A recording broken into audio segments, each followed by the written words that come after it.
Welcome to Crappens. Don't wait a week for a new video. Join our Patreon at the Crappens On Demand level for instant recap access. Link in description. Enjoy the show. Well, hello everybody, and welcome to Watch What Crappens, a podcast for all that crap we love to talk about on ye old Ruffs. I'm Ronnie. Hi. That's Ben over there. Hi, Ben. Hi, Ronnie. How are you? Good to see you, hun. You getting ready for these big holidays? How's Hanukkah been so far? How's Hanukkah been treating you, huh? You know, Hanukkah's been nice. I haven't actually done anything very Hanukkah-y. I think I'm going to try to make some latkes tonight because, you know what, the only thing I've done over the past 8 days has been I've gone to a holiday cookie party, which was actually more Christmassy than Hanukkah-y. So I'm going to try to do something Jewish tonight and make latkes. How's Hanukkah been for you? That's nice. Hanukkah's been great for me. I get myself a gift every day. Good. So that's been really fun. But I just make them simple, like bananas. Okay. Some days. I got some new moisturizer. That was super fun. That's nice. I kind of like, I like mixing it both. I think I'm going to, if I ever do get married, I'm going to marry a Jewish person so I could do both things. Because I really like the gift every day, and then I like a lot of gifts on one day as well. So that's what I'm going to work on. Also, I'm wearing my name shirt. So that's my first time wearing it. That's a Hanukkah gift right there. Yeah, that was a Hanukkah gift to myself. You can get it at crappensmerch.com. Also, everybody, thanks so much for being here. So many recaps going on. We're having such a good time. We're going to be doing Real Housewives Ultimate Girls Trip, the first episode, and then the second and third episodes, probably over Christmas time somewhere, when we'll be on break. And also, Matt and Jake from Reality Gaze joined us for another holiday recording. This one is a 4-part episode recapping Ladies of the 80s, which is starring a bunch of 80s divas. And that's a Lifetime Christmas movie. And it was wow. It was... it's a wow. I had riveting. An esophageal stricture by the time that was done.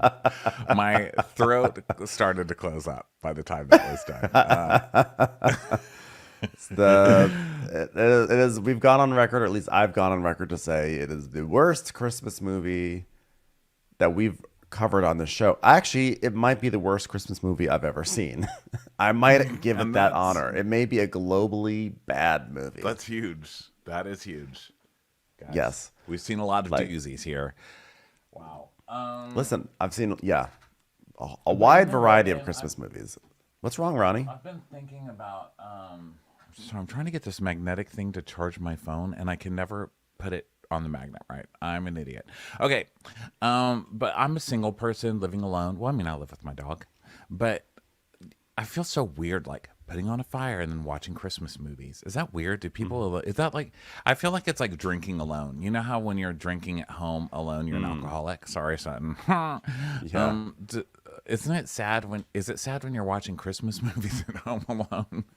I think that's literally what they're designed for. I think they're like, that is the target demo. Yeah, that's what I'm going to assume. I think the target demo is you're alone, sitting there with some bonbons, enjoying like this Christmas movie. Like, if you're with people, it's either that or you're going to be, the demo is like sarcastic gays watching together, making fun of them as they play. But yeah, they're meant for you to watch maybe I'll do that alone. later. And if I get lonely, I'll just go on my Instagram and make stories about it. So I can at least get comments back. I can watch with you guys instead. So I don't know.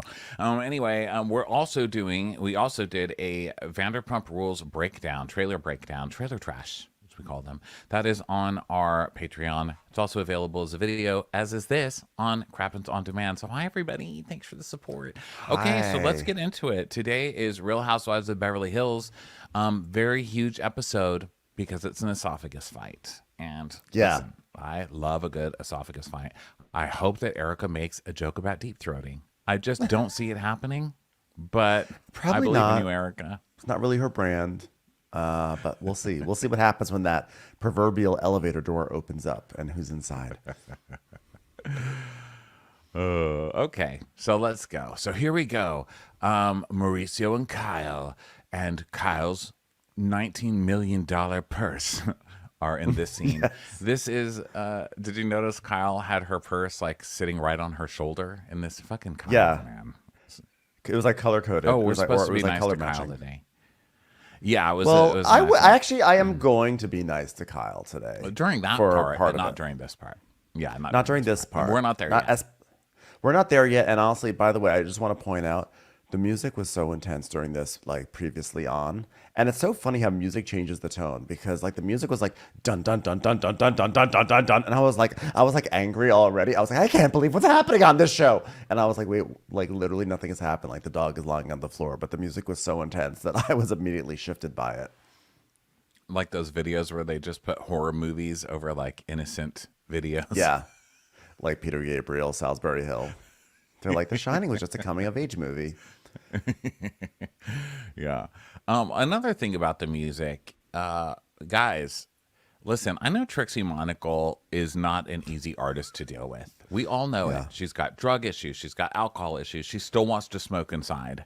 I mean, my God, famous, listen, people are famous. I get it. But even famous people are like, I don't smoke anymore. Like Trixie, you can't just walk into a Chili's and start smoking. And no, they don't have a VIP section in a Chili's, so stop asking. Look, I know Trixie Monacle is a difficult person. It's not the easiest band in general to work with. But did you fire them? Because the music on this show is awful, fucking terrible. I mean, my awful. God, what is it? Terrible. There was one song that was like, and I was like, what is this song? And then there was some terrible rap. My least favorite is when they play their shitty royalty-free rap music that's like sung by some teenager from Bel Air. And it's over footage of like Ventura Boulevard and Encino. I was like, what are you, what tone are you trying to establish here? Okay, it was just terrible.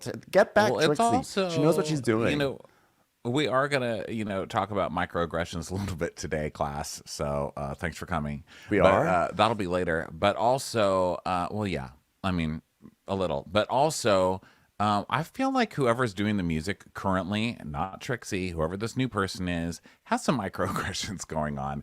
I mean, I don't really appreciate that everybody they play, like, it's like a girl power song. And then it gets to Garcelle, and every single time they play, like, rap. Like, come on, you guys. I didn't even notice that. I feel like it's like I feel like it's like you said, like some white teenager in Bel Air who's like, oh, it's a black cast member. Like, make it rap. Like, come on. Just, you guys, this is so fucking embarrassing sometimes.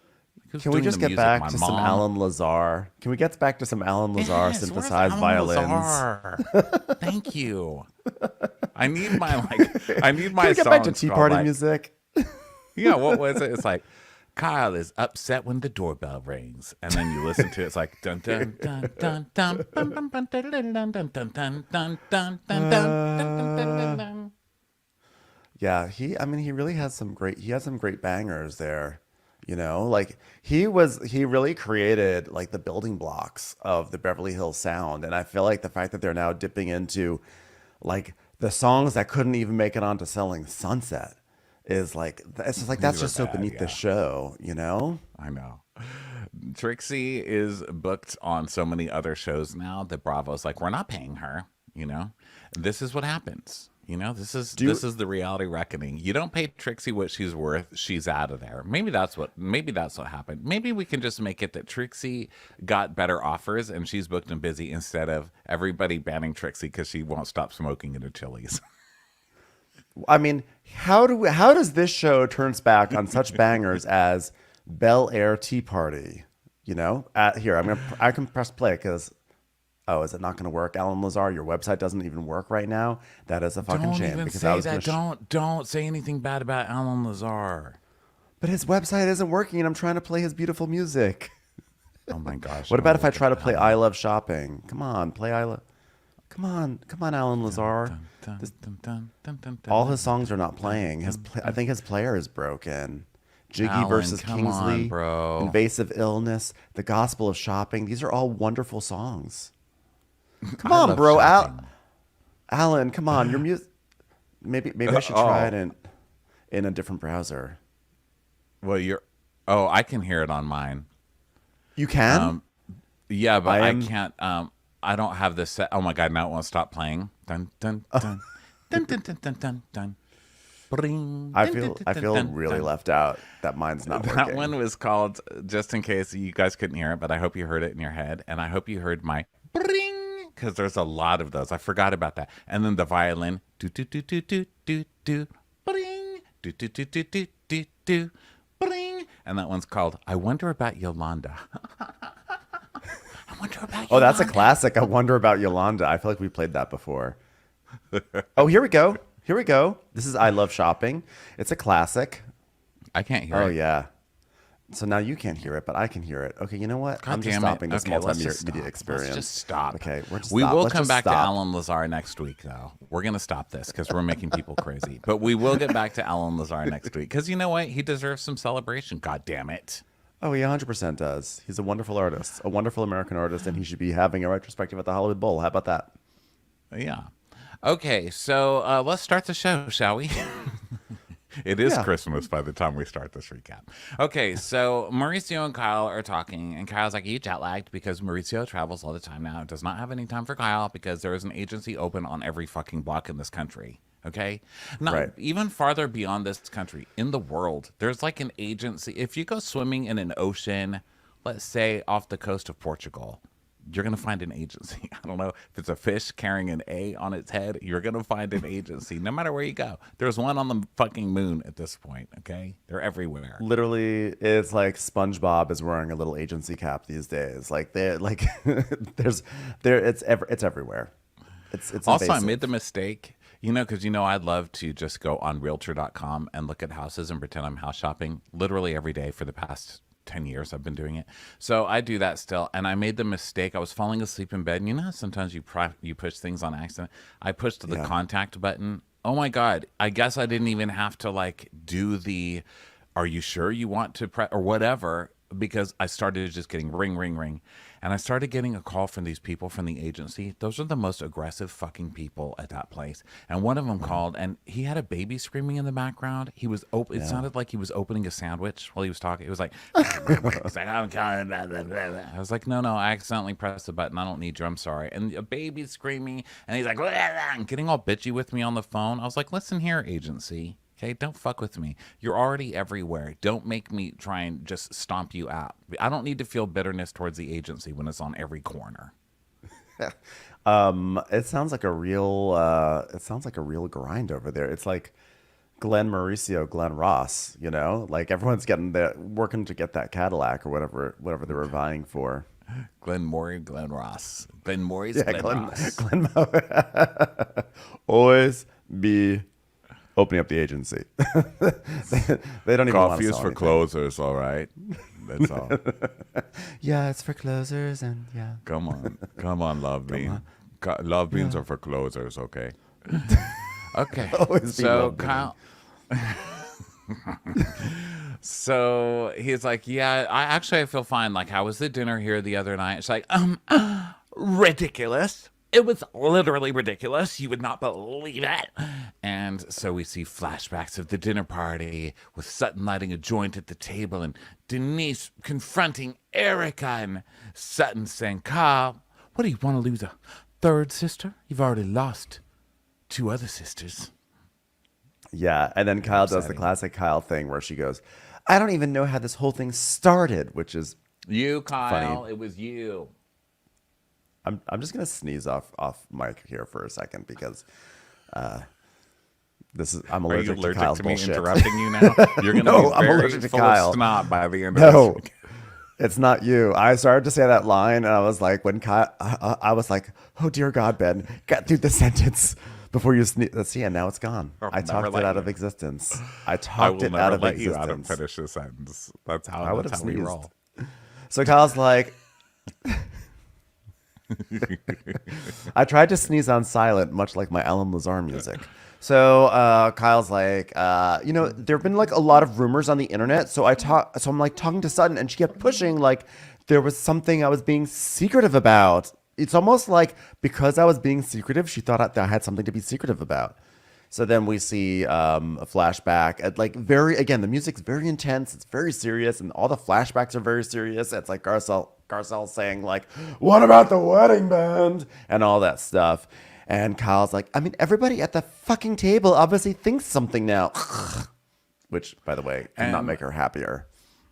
And I love that Kyle's just also kind of flashing her rings at Mauricio, and even he won't ask. He's like nobody cares, Kyle. Okay, she's like really trying so hard to make this happen, and he's like, "What? So what? They were asking about our marriage? Well, clearly you told them to fuck off, right?" And she's like, no, because she's throwing you under the bus. she's making listen. She's like, "I'm not going to end this conversation with them." No, I don't know if he deserves to be thrown under the bus. Is the thing. Do I think that he probably cheated? Yeah, probably. But what the fuck do I know? You know, I just read the tabloids like everybody else. I don't know. And also, he's Mauricio. And also, it's been a rumor forever. So, I mean, my guess on this whole situation has been he probably cheated and she's rebelling by having this storyline that maybe she's the one who cheated this time, which she's kind of leaning into. But I don't know if he cheated or not. So, if he did cheat, then I feel bad for saying this. But if he didn't cheat, Kyle is totally throwing him under the bus, right? Because she's... I like your even though choose no your own one's adventure. outright saying it, she's like, what is everybody? So you guys are saying my husband's cheating on me, right? You're saying he's cheating on me. And then she's not correcting them. So if he didn't cheat, she's really fucking him over here. So that's why he's getting annoyed with her now. Because he's like, well, you told him to fuck off, right? She's like, no. She's like, why would I? You're cheating. Why would I abort a storyline? Yeah. Well, you showed everyone the tattoo you got of my name, right, to show that you love me still, right? Yeah, no.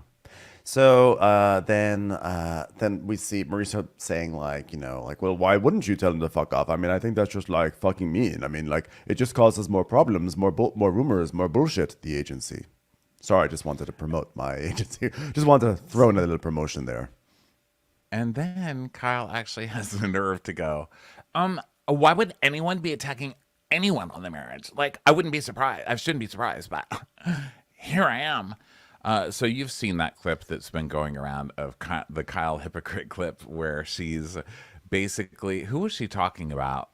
I'm trying to remember the season I haven't talking about. I haven't seen the clip, but if we're talking about hypocrisy, I can just watch the last few episodes of Denise Richards' final season, and if we're Kyle talking about like why would anyone attack anyone's marriage, and then fixating on Denise possibly having a hookup with Brandi Glanville, I think that answers itself.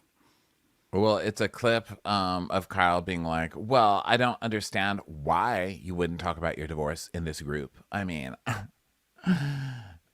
why wouldn't you if we're your real friends? Like being all snotty. So, there you go. Who got divorced on the show? I mean, people got divorced. I'm trying to think of who was Kyle? Erica, who's Kyle talking maybe? about? I mean, I don't even know. It could have been so many people. A lot of people got divorced on this show. Yeah. So let's see. So he's like, it's mean. She's, which is her favorite thing. That's just mean. That is mean. Yeah, that's mean. So she gets up to pass him, and he gets up to kiss her, and now he's going to overcompensate because the cameras are there, and she won't say that he didn't cheat. So he's going to kiss her too hard, which is gross. That's a lot. So he does, and she like, yeah, what? Those veneers come in fast and hard. You got to be. I felt bad for Kyle in that moment. She probably had a little bruise on her lips. They're like IMAX veneers. They're like, these cost extra money to scare you more.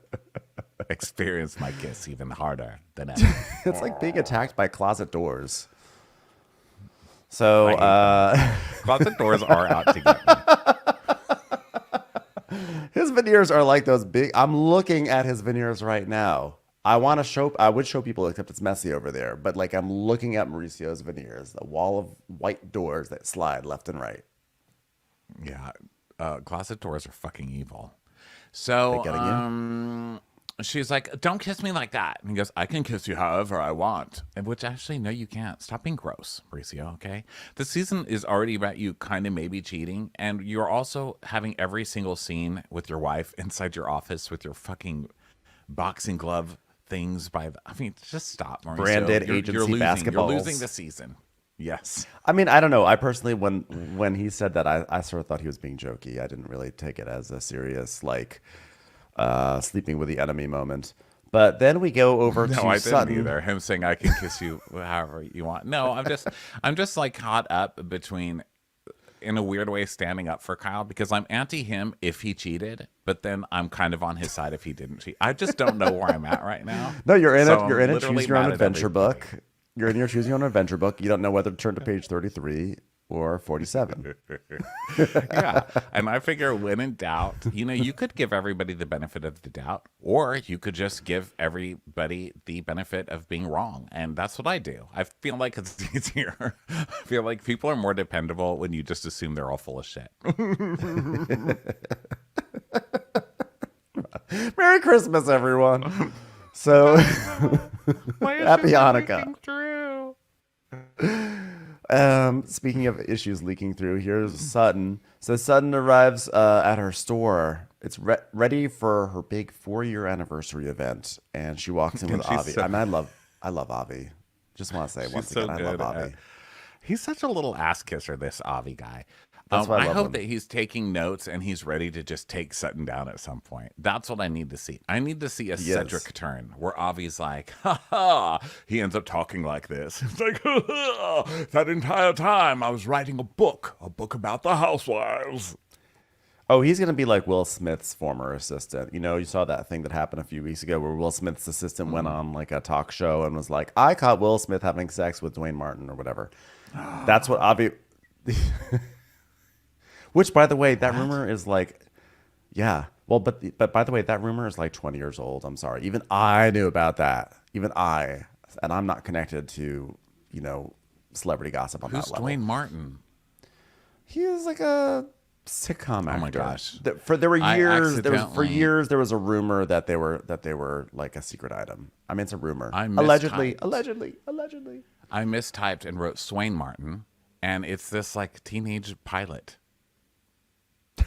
He's like some little teenage pilot, and I was like, "Oh my God, Will Smith and this teenage pilot! What is going on?" Okay, Dwayne Martin. Let me see movies and Dwayne Martin was married to Tisha Campbell. So they used to have actually, I don't know if they still have it. They had like a lounge in Studio City, and then the other rumor was, you go to that lounge if you're on the DL. These are the rumors that swirled around for years and years. But again, they're just rumors, so no need to sue us, Will Smith. Although if you sued us, that would be great publicity for our show. But probably don't do it anyway because it's probably not worth it. Thank you. Oh, yeah. Of course I'd recognize who this guy is. Okay, so I think he's got the point is, the point is, Avi, I can see Avi definitely, if things go south with Sutton, he is going to go on to like a YouTube talk show and be like, well, this is what I know about Sutton Stracke. You think she has a problem with drinking? Well, you don't even know half of it because she keeps mummies in her basement of former houseboys. And you're like, whoa, Avi. So wait, he portrays Stephen Lewis on Peacock's modern day reinterpretation, Bel Air. So he's on the which Prince is where of Bel Sutton Air lives. Reboot. Wow, that is spicy. So Will Smith is possibly sleeping with somebody from the new Bel Air. According to his best friend of to many know where years. this DL club. Is it?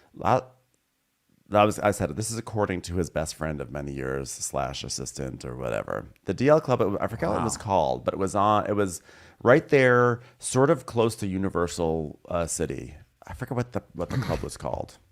That's like so obvious.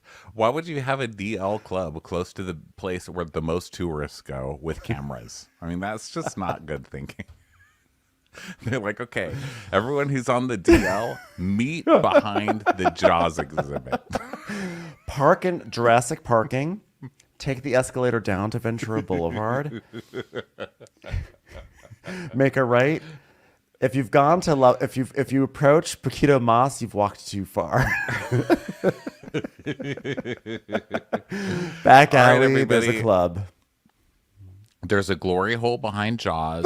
Just make sure that you only splooge once Jaws jumps out of the water and opens his mouth really big when everybody's cameras are out and ready to snap. Like, who came up with this? Is the worst DL place I've ever heard in my life. No, it's not at City Walk. It's by Universal. Universal City and City Walk are two different things. City Walk is at Universal Studios, which, by the way, if someone opened up a DL club at City Walk, that would be amazing. By the way, I'm sure there's a lot of DL activity that happens in that water fountain that's embedded in the sidewalk there. You know what I'm talking about? Where the water comes out of the ground? The worst water How can fountain you of all do time. anything to that's also the worst DL place of all time. You're like, okay, the water's hiding. The water's hiding us. Oh wait, the water just went down. Oh no. By the way, for people who have not been to Universal Studios theme park and City Walk, they have this embedded fountain that, like, I feel like this style of fountain was popular around the year 2002. And it's the worst style fountain because it looks like you're just walking on the sidewalk, but then the water shoots up like the Bellagio out of the sidewalk. Yes. And if you're not paying attention, you don't realize you've actually walked onto a water fountain.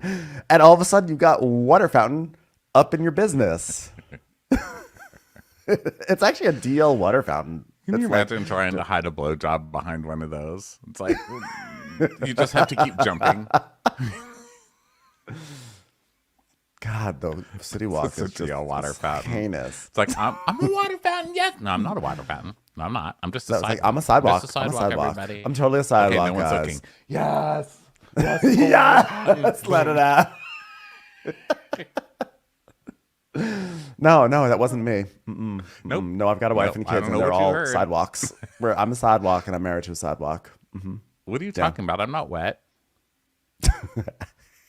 Look, I'm a sidewalk. Pedestrians are walking on me. Ah! I'm sorry. That was not me being a water fountain. That was someone dropped a water on me, and you saw it in reverse. Okay. So here we are at this first scene of the show. So Thank you. This is great. This is great. So Avi is a big proponent of DL water fountains. yeah. So okay, she's getting the store ready, and she's really good at self-promotion. Her first line coming into her store is, "Wow, what's that smell in here? What is that?" That's it's a strong happy anniversary. And he's trying to ignore her and being like, "Oh my God, here we are at a party for your store, which is so successful." She's like, "No, it smells. What is it? Something smells." Avi, did you leave another egg doesn't. roll in the fridge? You have to stop going to Panda Express. Then someone named Georgia comes, which of course you're even hiring someone with a southern state as a name. And she's like, "Hey, Georgia, what's that smell? What is it?" She goes, "Oh my God, there's a smell."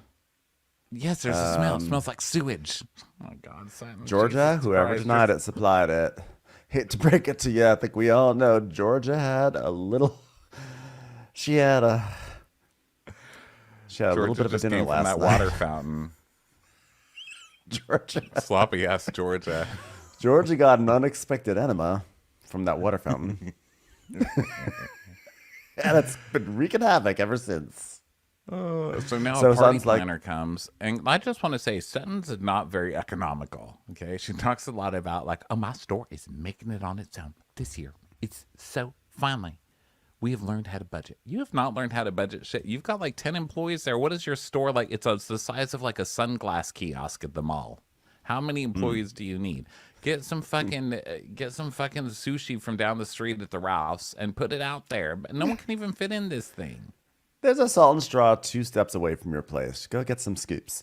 So this party planner comes in, and the party planner's name. But by the way, I have never been more amused by a last name. Her name is Nicole Hursty. She is one letter away from literally having the last name of Thirsty. Yeah. Which, by the way, she's totally not thirsty on this show, but I just think it's hilarious that finally we get someone on the show whose name is basically Thirsty. And she comes And you know in. her and- original name is Teresa, and she refuses to use it. Well, actually, you know what's funny is that her full name is Nicole Hursty Sane, Saine. So she has Sane and Thirsty basically in her name. So I mean, she should be a reality star. I don't know why. Like, she's already branded because she's not sane. Just throwing bombs everywhere when today.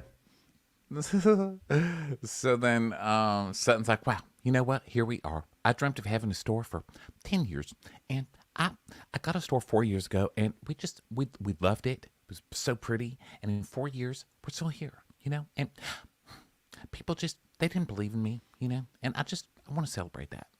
I just want to celebrate that. I have paid the rent for 4 years on this store, being a multi-zillionaire. It is crazy."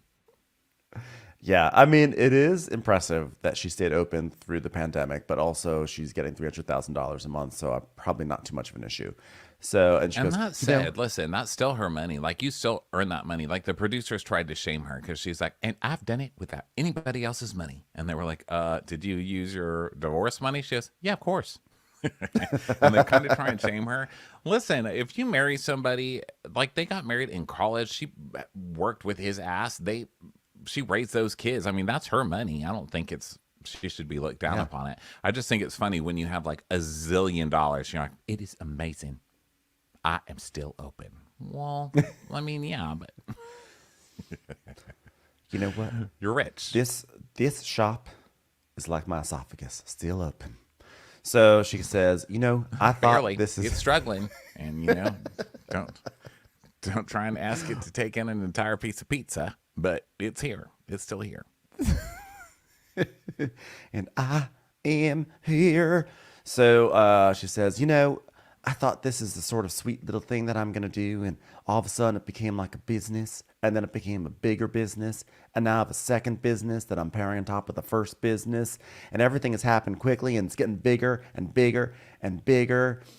Got a terrible vending machine because my son doesn't know how to do his job. So, someday maybe it'll be an even bigger business once it has proper snacks involved. But for right now, I've become a business woman. I'm business. First I sold shirts with my name on them. Then I sold bags with my name on them. Then I sold bags with shirts inside of them with drawings of my face on them. So it's basically Target now. I'm a businesswoman. Isn't that phrase businesswoman or businessman, that name, isn't that a funny word? That's what I was thinking about. Like, you know what? She does business. She does, I wish. She does business. She's a business woman. Like, what a silly phrase. I have a business. You're a businesswoman. It's just like a very Lisa Vanderpump thing. Like, I have my manila envelope because I do business envelope, business woman. Business. Well, I'm a carb person, so I guess it makes more sense to me. I like easy labels like that, Businesswoman does business. Carb man does carbs. There are just some words in the English language that we just are so used to, we don't even question them. But like, if you think about it, businessman or businesswoman is such a silly creation of a word. It's sort of like if you go to a stadium, concessions. That is a hilarious thing to call food. I'm going to have a concession. I'm conceding. I was going to eat well today, but I'm going to have to concede. Give me the Kit Kat. I'm going to allow that you were correct in this argument. Thank you for covering these nuts in chocolate. They are delicious. Hey, Sandy there behind the counter. You're right. Your mom is awful. Thank you for these M&Ms. I appreciated it. I've conceded. You know what I found? My Lisa Rinna lips. We made these during the pandemic, these masks with Lisa Rinna. You just pulled those right out of nowhere. Unfollowed me. They were in my drawer. We made these masks of Lisa Rinna's gigantic lips, and I've had them in my desk drawer, and I sent her a DM with these lips, and I was like, aren't these funny? And then she unfollowed me. So that was the end of that. Okay, so anyway, that was just a little story that's neither here nor there. I'm looking at my drawer to see if I have any fun props, but I don't have. I have a galley. Oh, here's a fun prop. Check this out. Most Hated, a novel by one of the Real Housewives of Toronto, Cara Alloway. Cara, congratulations on your galley. Love it. She sent it to me, and then funny. like months ago was like, so do you want to mention it at all? I never did, so congratulations. Here it is. Most Hated by Cara Galloway. There you go. Also, I'm sorry we're so loopy today, everybody. We're not even close to the Christmas holiday. We have more than a week left, but we're acting like it's the last day of school. We don't care. Enjoy. I mean, sorry for putting you through pain, but also, yeah, don't expect anything more today. We just want to have fun. Disclaimer. Okay, so Sutton's like, they're talking about the food and everything, setting up the food, and she goes, listen, don't worry about the food. Look, everyone's on, what's that, Octavia? What's it called? Olympic? Ha, ha, ha, acting like she's completely not on it whatsoever. Yeah, like nobody knows what it is. It's so funny. Nobody's on it. Nobody can pronounce it yet. It's a week late over on my end because everybody's fucking on it, okay? And if you're not on it and you don't know somebody that's on it, you're a fucking liar, okay? I'm sick of hearing about it. Just take your fucking Ozempic and shut the fuck up about it. I mean, if anything, we're all just going to save money on dinner bills. Like, who's complaining? Stop your bitching, everybody. So Sutton is like, yeah, I just don't even know what that's called. What is it? What is it? And they're like, oh, it's called Ozempic, Sutton. She goes, yeah, well, everyone's doing that, so we don't have to have much food. So now listen, this is an important night for me, and I love that I'm doing it on my own. And this is where the producer's like, so you're using spousal support. And she's like, yeah, of course. Jesus Christ. So then Crystal FaceTimes Sutton, and I noticed this. This is very funny to me. I love that as soon as Sutton gets a FaceTime, Avi comes in with this like little prop. It was like a little elephant, and just like puts it right there. So it's because Sutton cannot hold up her own phone. So, which I get, by the way, I would love to have an assistant who just slides a little white elephant behind my phone so I can look at it. But I just love that he is like right there with that elephant. He is in full Beverly Hills assistant mode. Yeah. Did you see that? Do you know what I'm talking about? Yeah. Okay. Yeah. I just don't have anything to add to it. I was just dreaming of fine. like what kind of life that must be. If like someone just walked in with a white elephant to prop my shit up on. I'm like, wow, that life is amazing. It reminds me, sorry guys, here's a tangent. Just everyone deal with it. No more sorries. And you know what? I'm sorry for saying sorry. Fuck that. No, this actually takes us back. We're going back to Universal Studios because that I need a blowjob, but I don't want anybody to know about it. Well, this does have to do with no hunger because of all this Olympic I'm on. So this is pertaining to the white elephant thing with the phone. Back in 2002, I was a production assistant on a sitcom called Three Sisters. It had like 2 seasons. It was a terrible sitcom, and one of the cast members was Diane Cannon. And and this was at Universal Studios. It was shot at Universal Studios. That's the tie-in there. But one thing, it was a multicam sitcom, and when they changed sets, there was like this whole area where the cameras had to come through. And at one point, the cameras needed to come through, and Diane Cannon was sitting in like the director's chair kind of thing, getting glam done, and she had to move. So me as a PA, I had to go up to Miss Diane Cannon and say, "Hi, I'm so sorry, but the cameras are coming through. Do you mind like just moving back a little bit?" And she looked at me as if I literally said, "I have just abducted your children and I'm holding them for ransom. And even if you give me the money, I'm going to kill them." She gave me such a horrified look, and all her gaze looked at me even more horrified. It was like 3 Avis. They looked at me, and then they lifted Diane up in her chair and moved her back, out of the way. It was like, but it was like, I love that. It was like the gaze just were like, oh, we know what we need to do for our diva right this moment. Because she was like, I am not going to get out of this chair. And it's like, that's what this reminded me of. Like Sutton being like, I'm getting a FaceTime, but I'm not touching this phone. Someone prop it up for me. Long story, but it like the same energy for me. It just brought me back to that place. I'm sorry, Diane, if you're hearing this. I want those gays. I just feel like we would never have those gays, because like if we did it, they'd be like, do it yourself, you lazy fuck. Do gays have gays though? Gays have different so. gays. They're a different style of gay entourage. I feel like it's not the same like thing. You know what I mean? Like if a housewife has a gay, that's like a very specific gay. But if a gay has even that same kind of gay, like Mikey with us would be like, fuck you. You don't even know how to step ball change. I'm fucking out of here until you fucking learn what the hell you're doing. And once you decide to respect me, you can give me a call and maybe PayPal me something, and I might decide to check my Venmo on your ass and maybe show up if I fucking feel like it. Love you. Bye. See you later. Like even if they like you, they'll still like not prop your phone on a fucking white elephant. You know what I mean?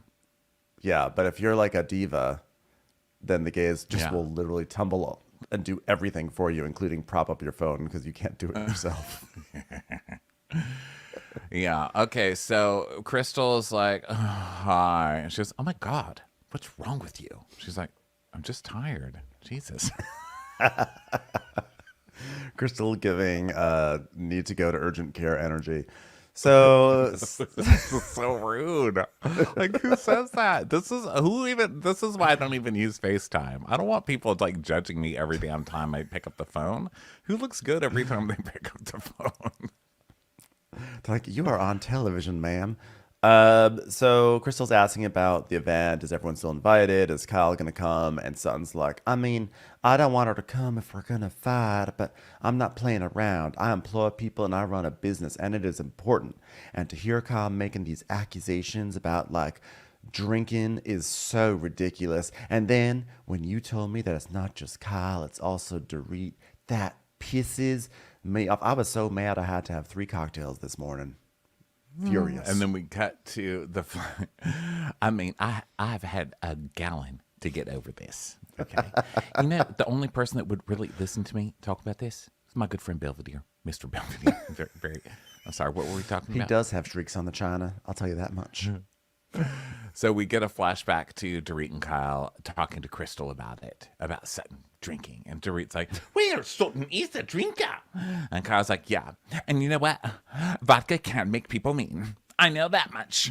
I know. Oh, yeah, you're a real fucking expert over there, Betty Ford. Just be quiet, okay? You stop drinking for about 5 minutes. And you don't get to deal with jump Kim on this bandwagon again. She did have to deal with Kim and Kim's darker chapters of her life, so I will give her like an ounce of credibility on that statement. She probably had Kim throwing apples and magic markers at her. So Sutton's like, I mean, she still does. You know, some things we need to thank vodka for. Okay, and Kim is an artist. It is. How dare you? It is funny to think of office supplies being thrown at Kyle. Just any like a stapler, Post-its. So Sutton's like, I mean, it is the most ludicrous, dangerous accusation that they're trying to put out there, and I am stomping it out right now. I mean, this could hurt my business. It could hurt my custodial arrangements. My ex-husband could take my child away if this gets out. I mean, which would be amazing because last I heard his arm was stuck up a vending machine and he needed to be extracted. But anyway, he could be taken to England. I mean, what are these girls doing? How old are her children? Because she has 3, right? So I think the vending machine one is a different one. So she has 3 kids: Porter, Philip, and James. So how old? What about the girl? Oh, your girl is Porter. Porter. That's Porter. Porter. Right? Yeah, that's right. I named my daughter after a future employee. Porter. I just wanted my child to be raised with a name that implies work, even though she probably will never have to. I've named my children Porter, Busboy, and Coat Check. So.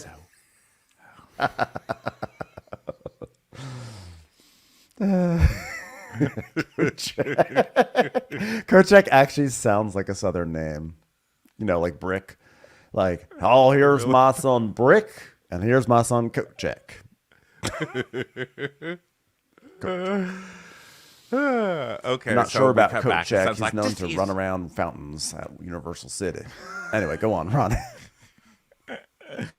So you cut back, and Sutton's like, this is unbelievable. I cannot believe people are calling me a drinker. Olive. What? I mean, period. Period. Did you just time a burp into that? A little bubble just floats up. I mean, Sutton, come on, girl. So, yeah, it could hurt her custodial arrangements and all that. So she's like, okay, well, and by that I mean because my son is also my custodian. He cleans up the messes around here that Georgia leaves. And I hate calling him that because he has a cousin named Custodian, which makes it kind of awkward. We're a blue collar. We're a blue collar in the blood kind of a family. We are. Oh, hold on. Blue blood kind of family. My nephew Broom is calling. Hey, Broom. That's not even a job. That's just something that people with jobs use. But it's a cousin we don't really like. They never really caught on to the whole. They're the poor ones. Oh, hold on. Here's my friend from France. I mean, my niece from France. Hey, Valet. How you doing? oh my God, I just got off with Broom. What an embarrassment to the family. You know, his mother Swiffer really should have thought a little harder. I mean, seriously, just call us for some ideas. Well, it's better than his no good brother Mop. Okay. Okay. We only have 5 more hours of this. Sutton is blah blahing about the store, and Crystal's like, "Oh my God, you need at least 10 drinks for that." And she says, "Yeah, well, I'm gonna have 10. Well, I thought I would double up tomorrow, maybe." And she says, "Yeah, and then the day after, I'm gonna shame you for it. So you better get ready, bitch. What? Bitch, what?" Okay, I don't know why you're finger gunning me right now, but I'm on the house with other people right now, so I'm just going to pretend that didn't happen. Okay, go put yourself in a ponytail and get some moisturizer going. I believe in you. So now we go over to Kyle's house for her therapist and life coach, Jamie, to come over. Jamie was like, "I'm going to be on TV, so I'm going to wear a tight sweater." So they come over and they have to lock the door in the room that they're in because Bambi, the wild golden retriever who spent, I feel like, a season eating people's sandwiches off coffee tables, now knows how to open doors with his paws. Those dogs, listen, we've been saying this for years. Those dogs just want out. That's all they want. You know how there are some things on TV. Well, you don't know. You don't have a dog. Well, maybe you do know. I don't know. But there are some things on TV. I'm like, does the dog even see what's on the TV? Because maybe he doesn't see the dimensions of it. Because like he doesn't care. There could be screaming and yelling. He just looks away. But there are some things where he just like watches the whole thing, like he's enraptured, you know. And I think that Kyle's dogs, like the only thing that you can count on them paying attention to is a preview for Get Out. They just want to leave. These dogs, that was a really long way of saying these dogs just want to, just let them go. Open the door and just let them go. I've never seen, they're like tying sheets together in the fucking back room trying to figure out a way to help each other down the windows of the second floor. It is literally like Maggie Simpson in that episode where she escapes the daycare. Or Toy Story. Carl's like, my dogs don't know how to stay in when I'm asking them to, but they do know how to use their opposable thumbs now because they're using spoons to make holes in the wall. It's just the weirdest thing. I just don't know where that's coming from. Let them out. So Kyle has a scene that I thought was going to just be like a self-serving scene about like her sisters and stuff. But it actually is like a really, really sad scene because something we had heard about. But the first time that it's really been explored on the show is that her like best friend in the world died by suicide. And it's like, it is really sad to hear Kyle talk about it. No answers, no understanding why. To me, it gives actually a lot of insight into what's going on into the season because I think I would not be surprised. In fact, some people even wrote in to us or wrote on our Instagram, like, chances are like Mauricio was not there for her the way she needed. And that probably really made her re-examine the marriage. I mean, that is something that can really affect a relationship. And also, it actually makes me think about Morgan Wade a little bit. Like, obviously, the big rumor is, oh my God, lesbian love affair. But it is also possible that Kyle is really in need of filling the void that, you know, of like having a certain style of best friend. That style sounds like almost shallow, but like, you know, someone who fills the role that her friend had taken. So it adds a lot of layers to this, but ultimately it was just really sad and tragic. Yeah, it was really sad. And also, you know, this is one of the only times I think I've ever said this. This was a very good therapy scene. Usually the therapy scenes on here are like, oh my God, you don't even go to this therapist. This is like some internet quack. I don't believe this. This one I believed. I thought this was a good therapist. And you could tell, and I mean, he said, like, I've been talking to you for 20 years or something. Or they said they've been in therapy for 20 years. And you could really tell, like, he knows her very well. And I thought, was really good at kind of listening to what she's saying, but also telling her, listen, you've got kind of an obsessive part of you that's how you're wired. And so you have to remember that you're just going through these loops because of that.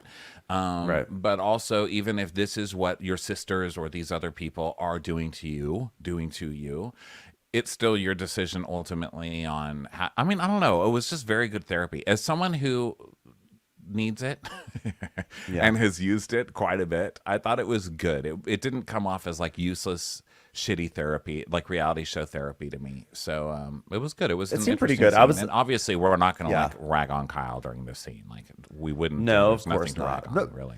But it does, to me, it really does give me a larger context to what's going on in her life, or I guess it sort of opens up like a deeper consideration of what she might be going through. It may not be as simple as like, oh, there was an affair, or it might not be as simple as like, oh, she's having a lesbian thing with Morgan Wade. Now I'm like, there could be like actually like really like sad, really sad. Well, we always knew there's some sad stuff that's driving all this, as is always the case on the show, because Beverly Hills is one of the darkest, if not the darkest, Real Housewives. But it was really sad, and I also enjoyed the therapy in this one. So I was all ready to make fun of it too. I was like a life coach.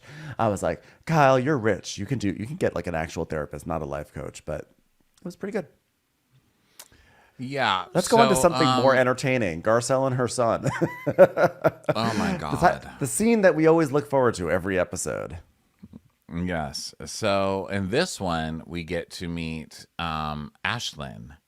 So Ashlyn, very pretty, seems very sweet. This is one of those young couples. You're like, oh my God, shut up. Why am I at dinner with you? Go to a different table. Because they're like, oh my God, I love you. No, I love you. What are you going to order? I want to order that. No, what are you going to order? I love you. Oh my God, are we going to see more of each other? Pinky promise? Pinky promise. Should I take a selfie of us while I promise? Because then it's really going to... Oh my God. I remember feeling like this way. And I just wish someone was there with a fly swatter to smack me in the face and be like, he's a douchebag, honey. That's why if you ever go to a Brazilian steakhouse and see Ronnie walking around with a fly swatter, he's just paying it forward. So I'm just looking for kids to educate. Patrolling. I'm like, it's me, your Auntie Ronnie. We haven't met yet, but he's a douchebag, honey. Eat your cheese roll and move on.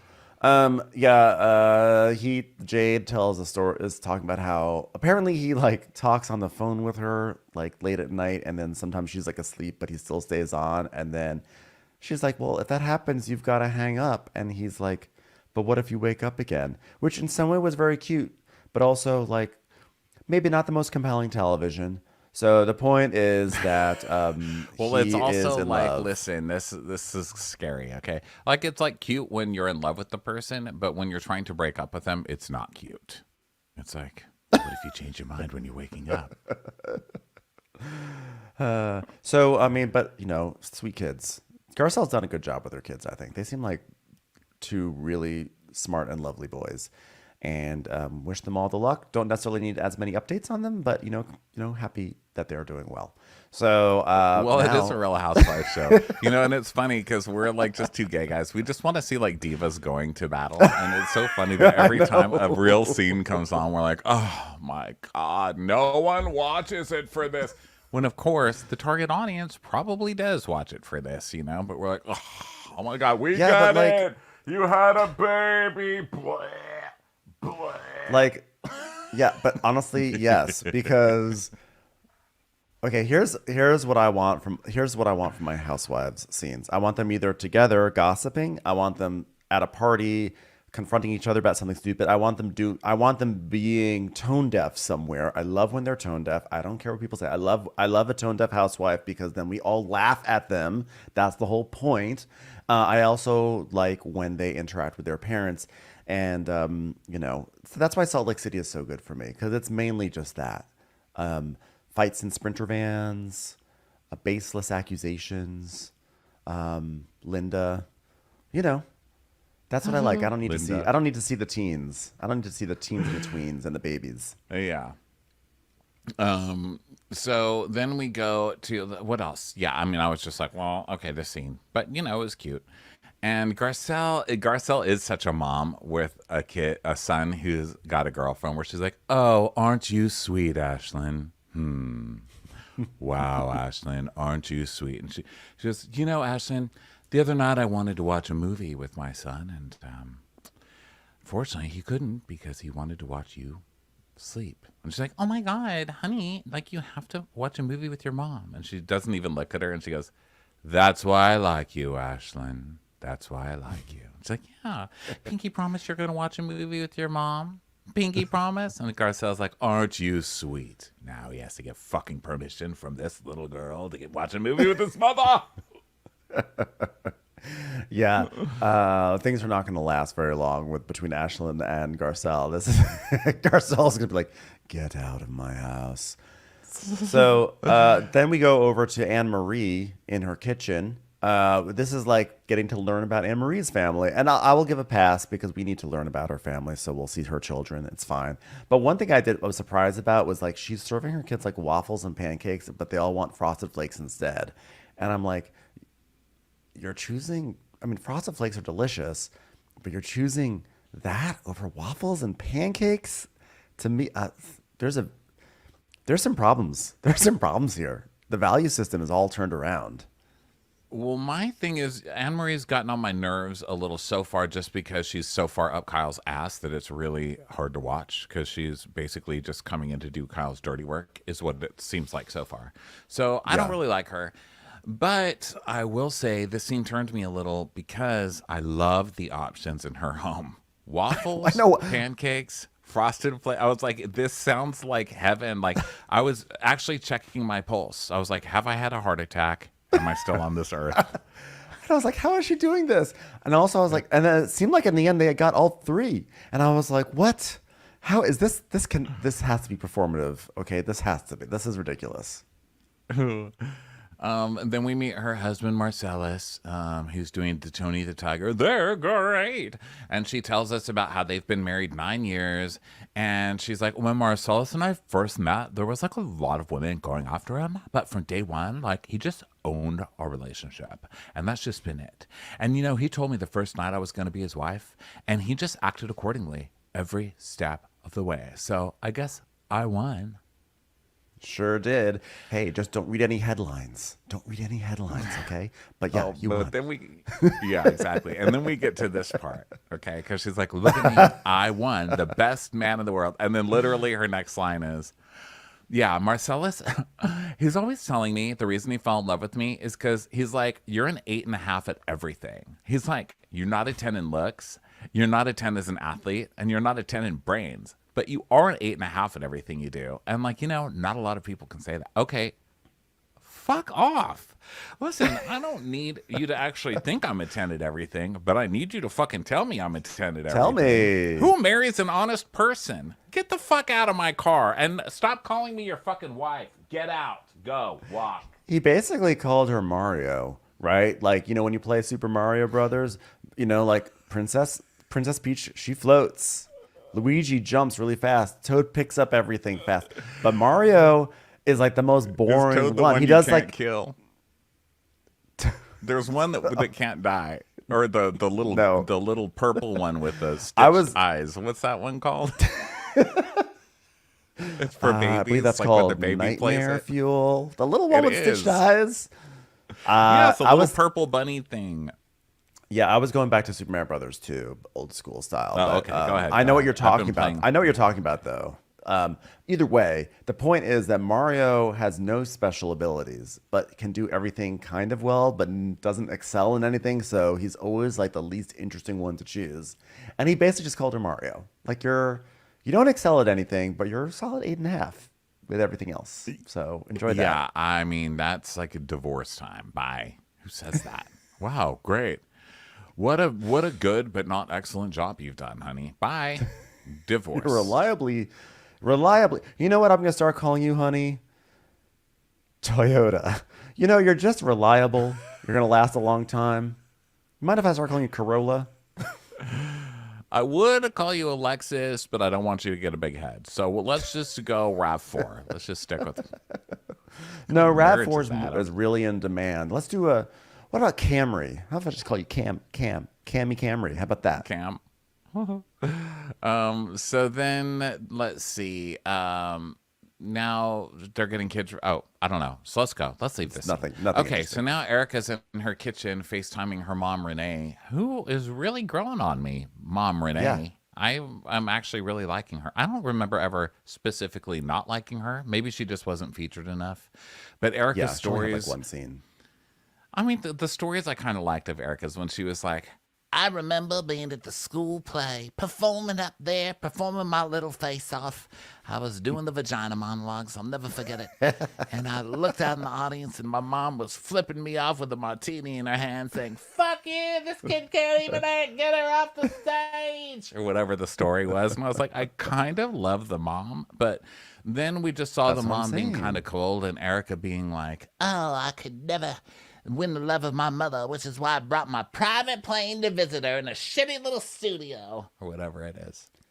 Yeah, that's what I am saying. That, like, we want to see the cast members with their parents trying to hash out their issues. We don't want to see the cast members, you know, feeding their kids and being like, aren't they hilarious? Or asking their kids what they should wear on cast vacations. Like, literally, I could, like, honestly, don't need it. So Erica, parents telling adult children not to eat. Exactly. Okay, that's what we're into. We want adult shaming. We want older people telling their adult children, "You're gonna eat that." Really, you're gonna eat that? Seriously? These shows are ultimately, in some ways, about shame. Like, we just watch these people, and we, as the audience, shame them. The show shames them because the show is often putting up little things, little captions that are shaming.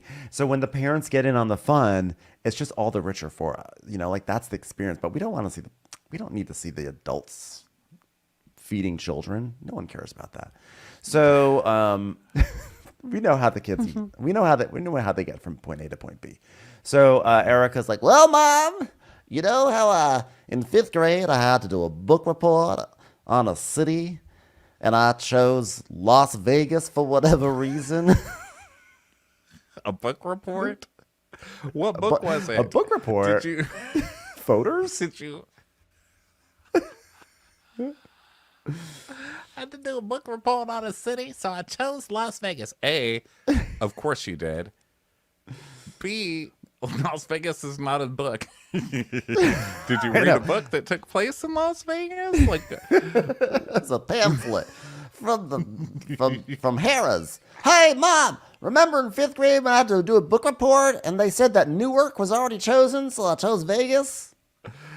Remember when I did a book report on that marquee that passed by us on a taxi in Las Vegas? It said, girls, girls, girls. That was a great book report. All right. Hey, I remember Mom, what it said to this day. The book report said, girls, girls, girls. Like, wow, Erica, that wasn't a book. Hey, Mom, remember in 5th grade when I had to do a science project about flamingos and I accidentally did a recreation of the casino? Mom, remember that time I won that math award for answering cherry, cherry, cherry? Never forget. Hey, Mom, remember in history class in 5th grade when I did a special report about Caesar's palace but had nothing to do with Rome?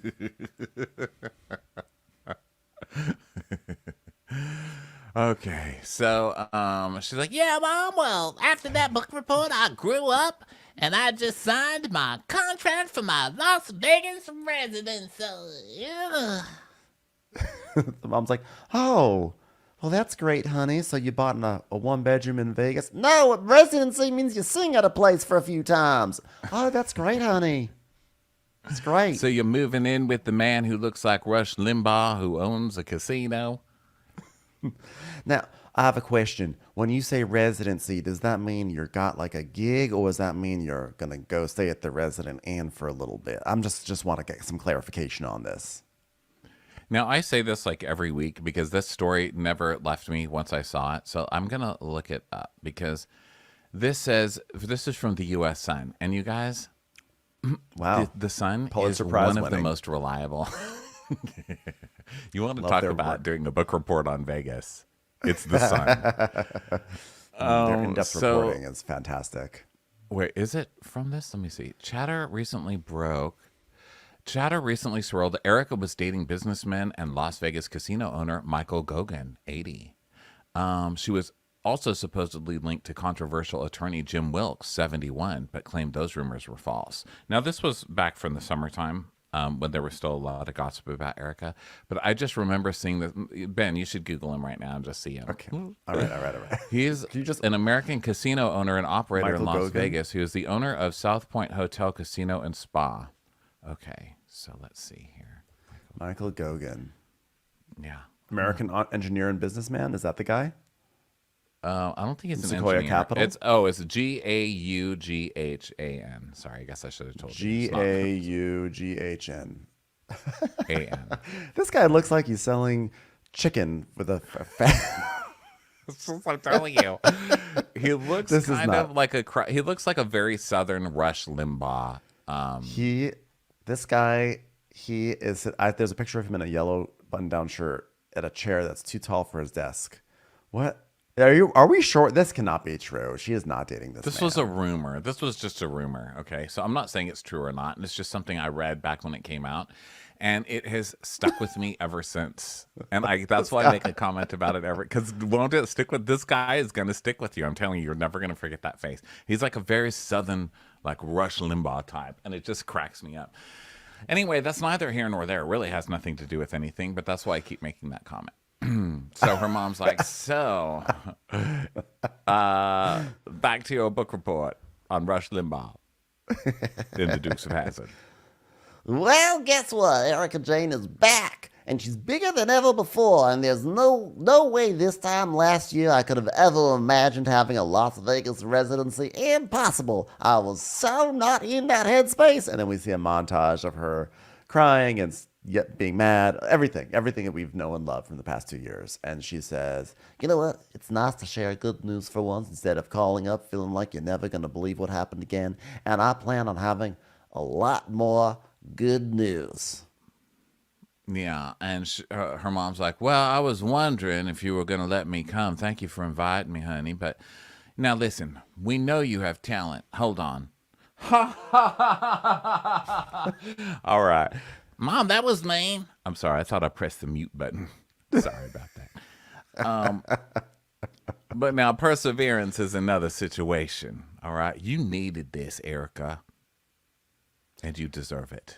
So congratulations. You've done a good job. Thanks. Somehow I feel much worse than I did before I originally called you, Mom. But I guess that is why I call. I'm just here to do my job, honey. Now, suck on. Now, is that Latin the Loafers circus clown Clyde gonna be doing your hair again? She's whoa. What? So possibly what you're giving selects for creative now? I'm just saying maybe something a little bit more elegant than that man tramp's choices. So then we go to Sutton getting her store ready and doing last minute checks with Avi. And Sutton goes over to the display of roses on the wall, like the selfie wall. And Avi's like, do not touch. I just want to see everything, the whole circle. Let's just do a final run through. And he's like, okay. And then we're going to change into your shoes. So then she just walks around doing that thing that I feel like rich people do when they just shoot at their business but don't actually work there, where she's walking around at the last minute going, I don't like those pearls on that mannequin. I don't like that mannequin on that stump. I don't like that white elephant on top of Avi. I'm just kidding. Put that white elephant on top of Avi. Avi, are you hurting right now? Does that hurt? I'm so sorry. Yeah, she's definitely doing the thing that it's not even rich people. It's just that managers do when they clearly don't spend any time at their business. And then they walk in, and since they feel insecure, since they haven't been there for a while, they like do these weird little power plays to make it seem like to remind everyone that they're the manager. Like, okay, how about this? Can we just like take that door off the hinges and turn it around? I want that door to open from a different angle now. Thank you so much. I'm the manager here. Do you know who was really triggered by this scene, I'll bet? Aileen, too. I bet she watched this like, I have to watch another Housewives episode with someone else taking credit for my work. Sitting in an old unsold caftan somewhere in the Palm Desert. God bless you, just Aileen, too. Sitting on boxes of unsold caftans and loungewear that, unfortunately, because the rent was too high, were unable to get into the hands of customers. She's cooking a can of beans over a fire fueled by old caftans. just got left over. Damn it. And Shahida's somewhere watching and just laughing like, ha ha ha ha ha ha ha. I am the partner now. Because apparently Kyle by Shahida is still a thing because Kyle mentioned it this episode too. It is Shahida, right? Or am I just saying a random word? Kyle by Shahida? That sounds right, but I don't know. And I'm not going to agree or disagree. You know, the trailblazing visionary behind Kyle's shiny pajama bottoms and such. So is anyway, she the caftan? Yeah, she's the caftan. She's like lady, caftans right? and Palm Desert. And Kyle Shahida, loungewear. Palm Desert. Kyle by Shahida. Shop now. Elevate your holiday gifting experience with our exclusive range of dresses. You know what, Kyle? Maybe I will. Why didn't I think of this? Oh, these are not just the caftans anymore. This is all red. Everything in here is red. Ben, would you go look at this? Oh, I guess it's Christmas, so everything's red and green. It's very confusing. I would not give Kyle the credit to have anything organized by the holidays. Okay, so Kyle by Shahida loungewear. It does say the holiday shop though. It's Farrah. Oh, it's Farrah and the other one. Who's the one who's like the next one after Farrah? The one who's like 26 and working for the agency. Alexia. It is all very red. I think it's Alexia. There's a lot of Farrah here. Hey, by the way, I'm sorry. Excuse me. What? We're gonna be nicer to Kyle, but how can we be nicer to Kyle when she still has images up from her Dallas hairstyle season when she had the bangs and everything? Look, it's right.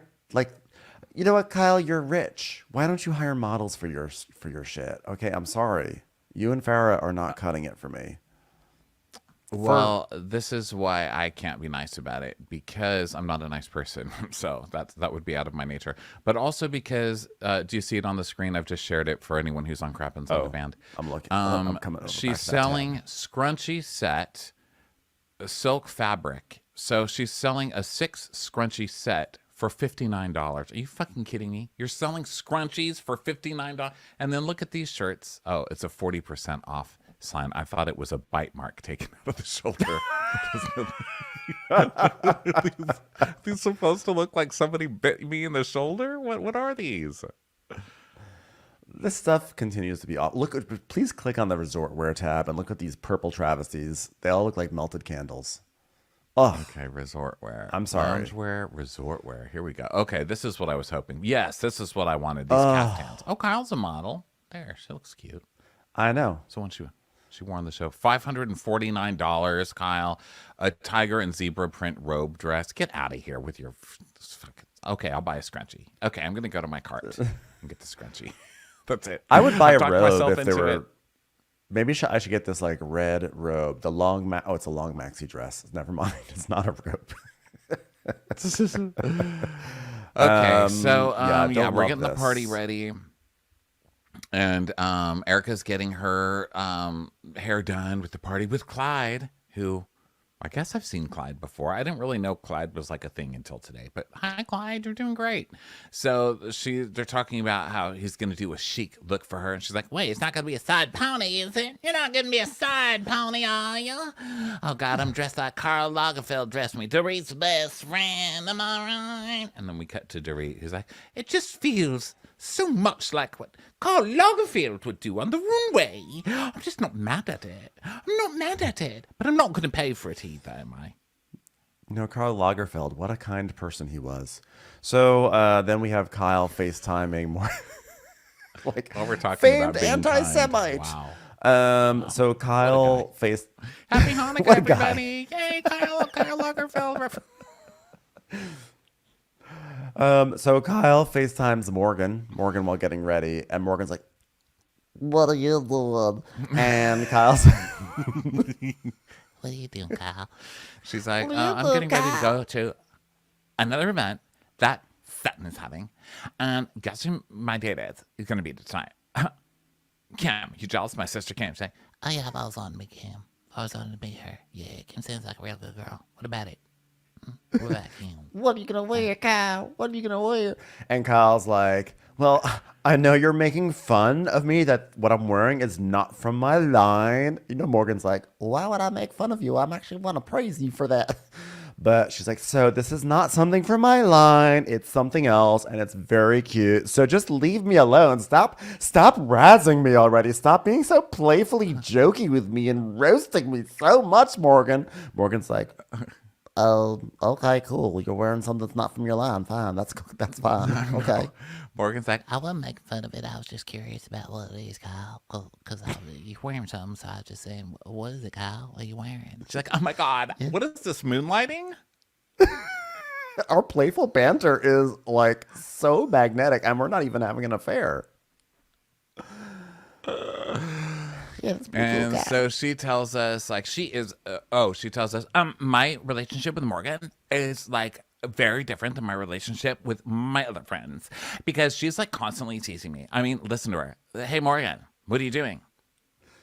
Nothing. What are you doing? Oh my God, stop it. You stop it right now. Stop it. I love that we can joke like this. So she's like, I know that like when Morgan and I hang out, like I just know I'm gonna be roasted. Okay, Kyle, I'll see you later. Oh my God, you are like out of control right now. Oh my God, you're hilarious, Morgan.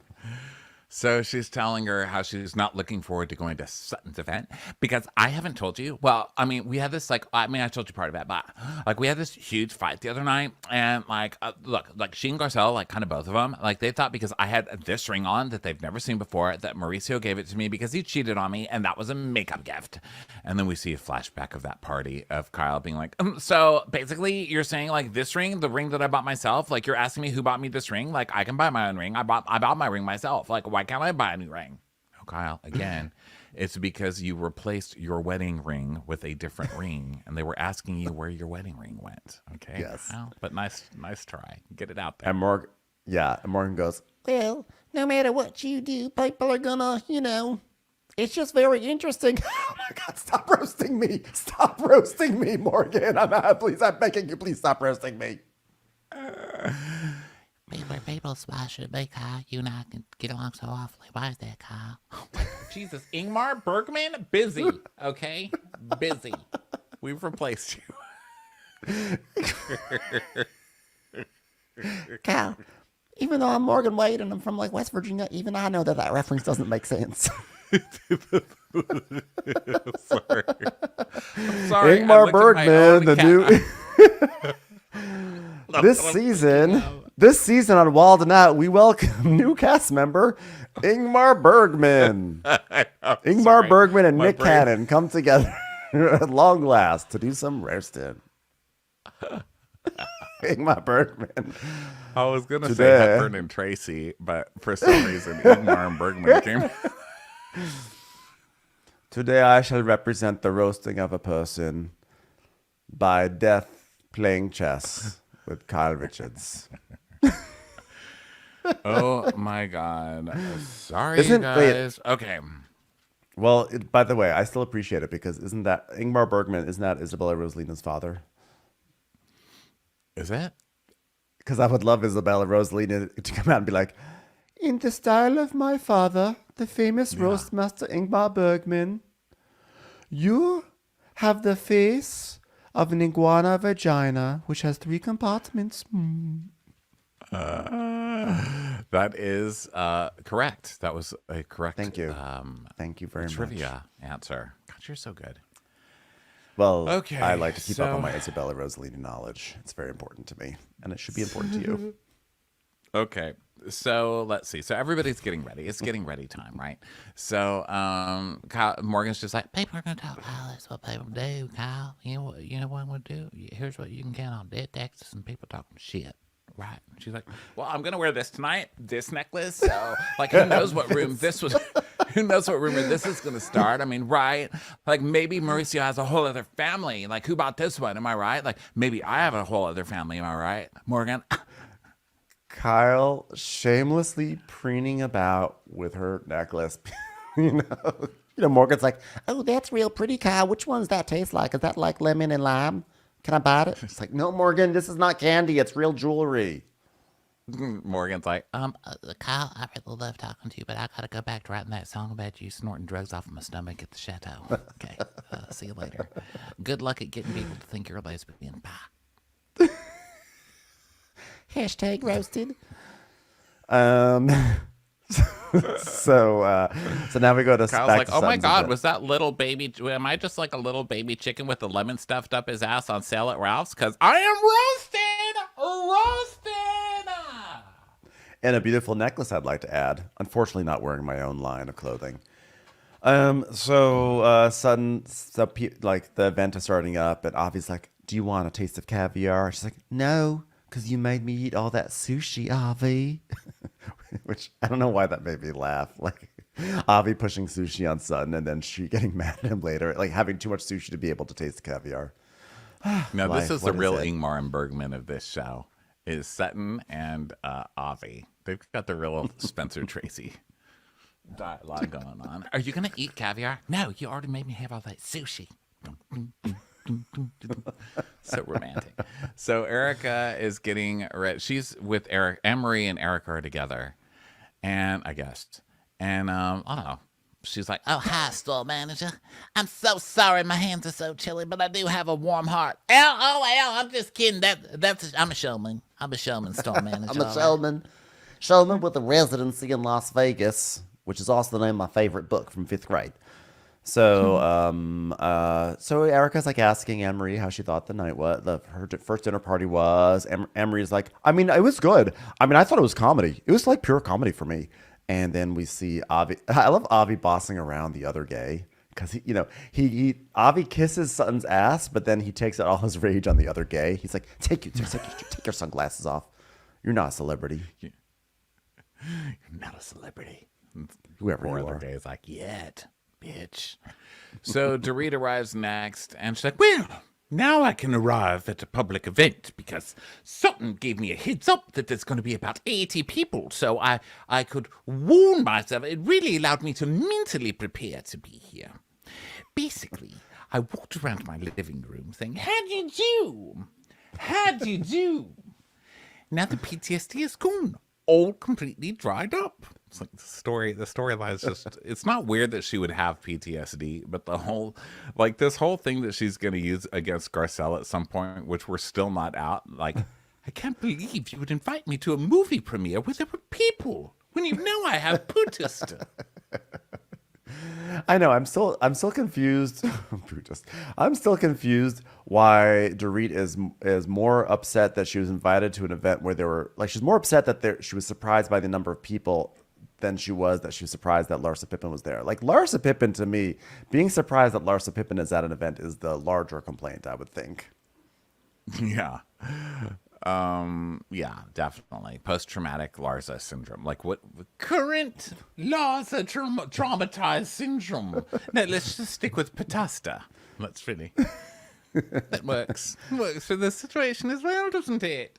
So Crystal, so Garcelle and Sutton, it's like small talk, everybody's coming. Everyone's showing up. And blah blah. Everyone's showing And up. Kyle and Kim. they're all very proud of Sutton. Yeah. Kyle and Kim are in their limo, which is where they were when Kyle screamed and yelled, "You're a goddamn alcoholic. That's all you are," which I just think is relevant because of the conversation tonight. But we'll move past it. And Kim's like, Well, I've been to a lot of places and I'm very open. And so when I walk in, I get like a lot of energy instantly and it's like overwhelming. And so I brought my magic markers just in case she needs like a kitty cat drawn on the wall. That's what I'm saying, Kyle. Well, I'm really happy that Kim is attending with me tonight because when I walk in, everybody's going to see, Sutton's going to see, like, look, I actually didn't lose two sisters. One of them is right here. Yeah, there's always one. Okay, we all, I don't even need to be Sutton to called say the what drama she's going to be triangle. thinking. yes. Also, There's always you're always on the outs with one and always good with the other one. And you're very subtle, by the way, being like, "Oh, really? You want to talk about my sister? I'm bringing her to the show." yes, I'm not using her as a prop. I'm just merely decided to incorporate her back into my social plans again to prove that I have a sister who actually enjoys speaking to me. So, She's leaning her phone up against Kim's forehead. She's like, "Okay, thank you. I'm just checking my makeup." I feel like a white elephant, Kyle. Come on, Kyle. So Anne Marie is asking Garcelle about her dating life, and Garcelle says, "I'm just looking for someone who's of my caliber."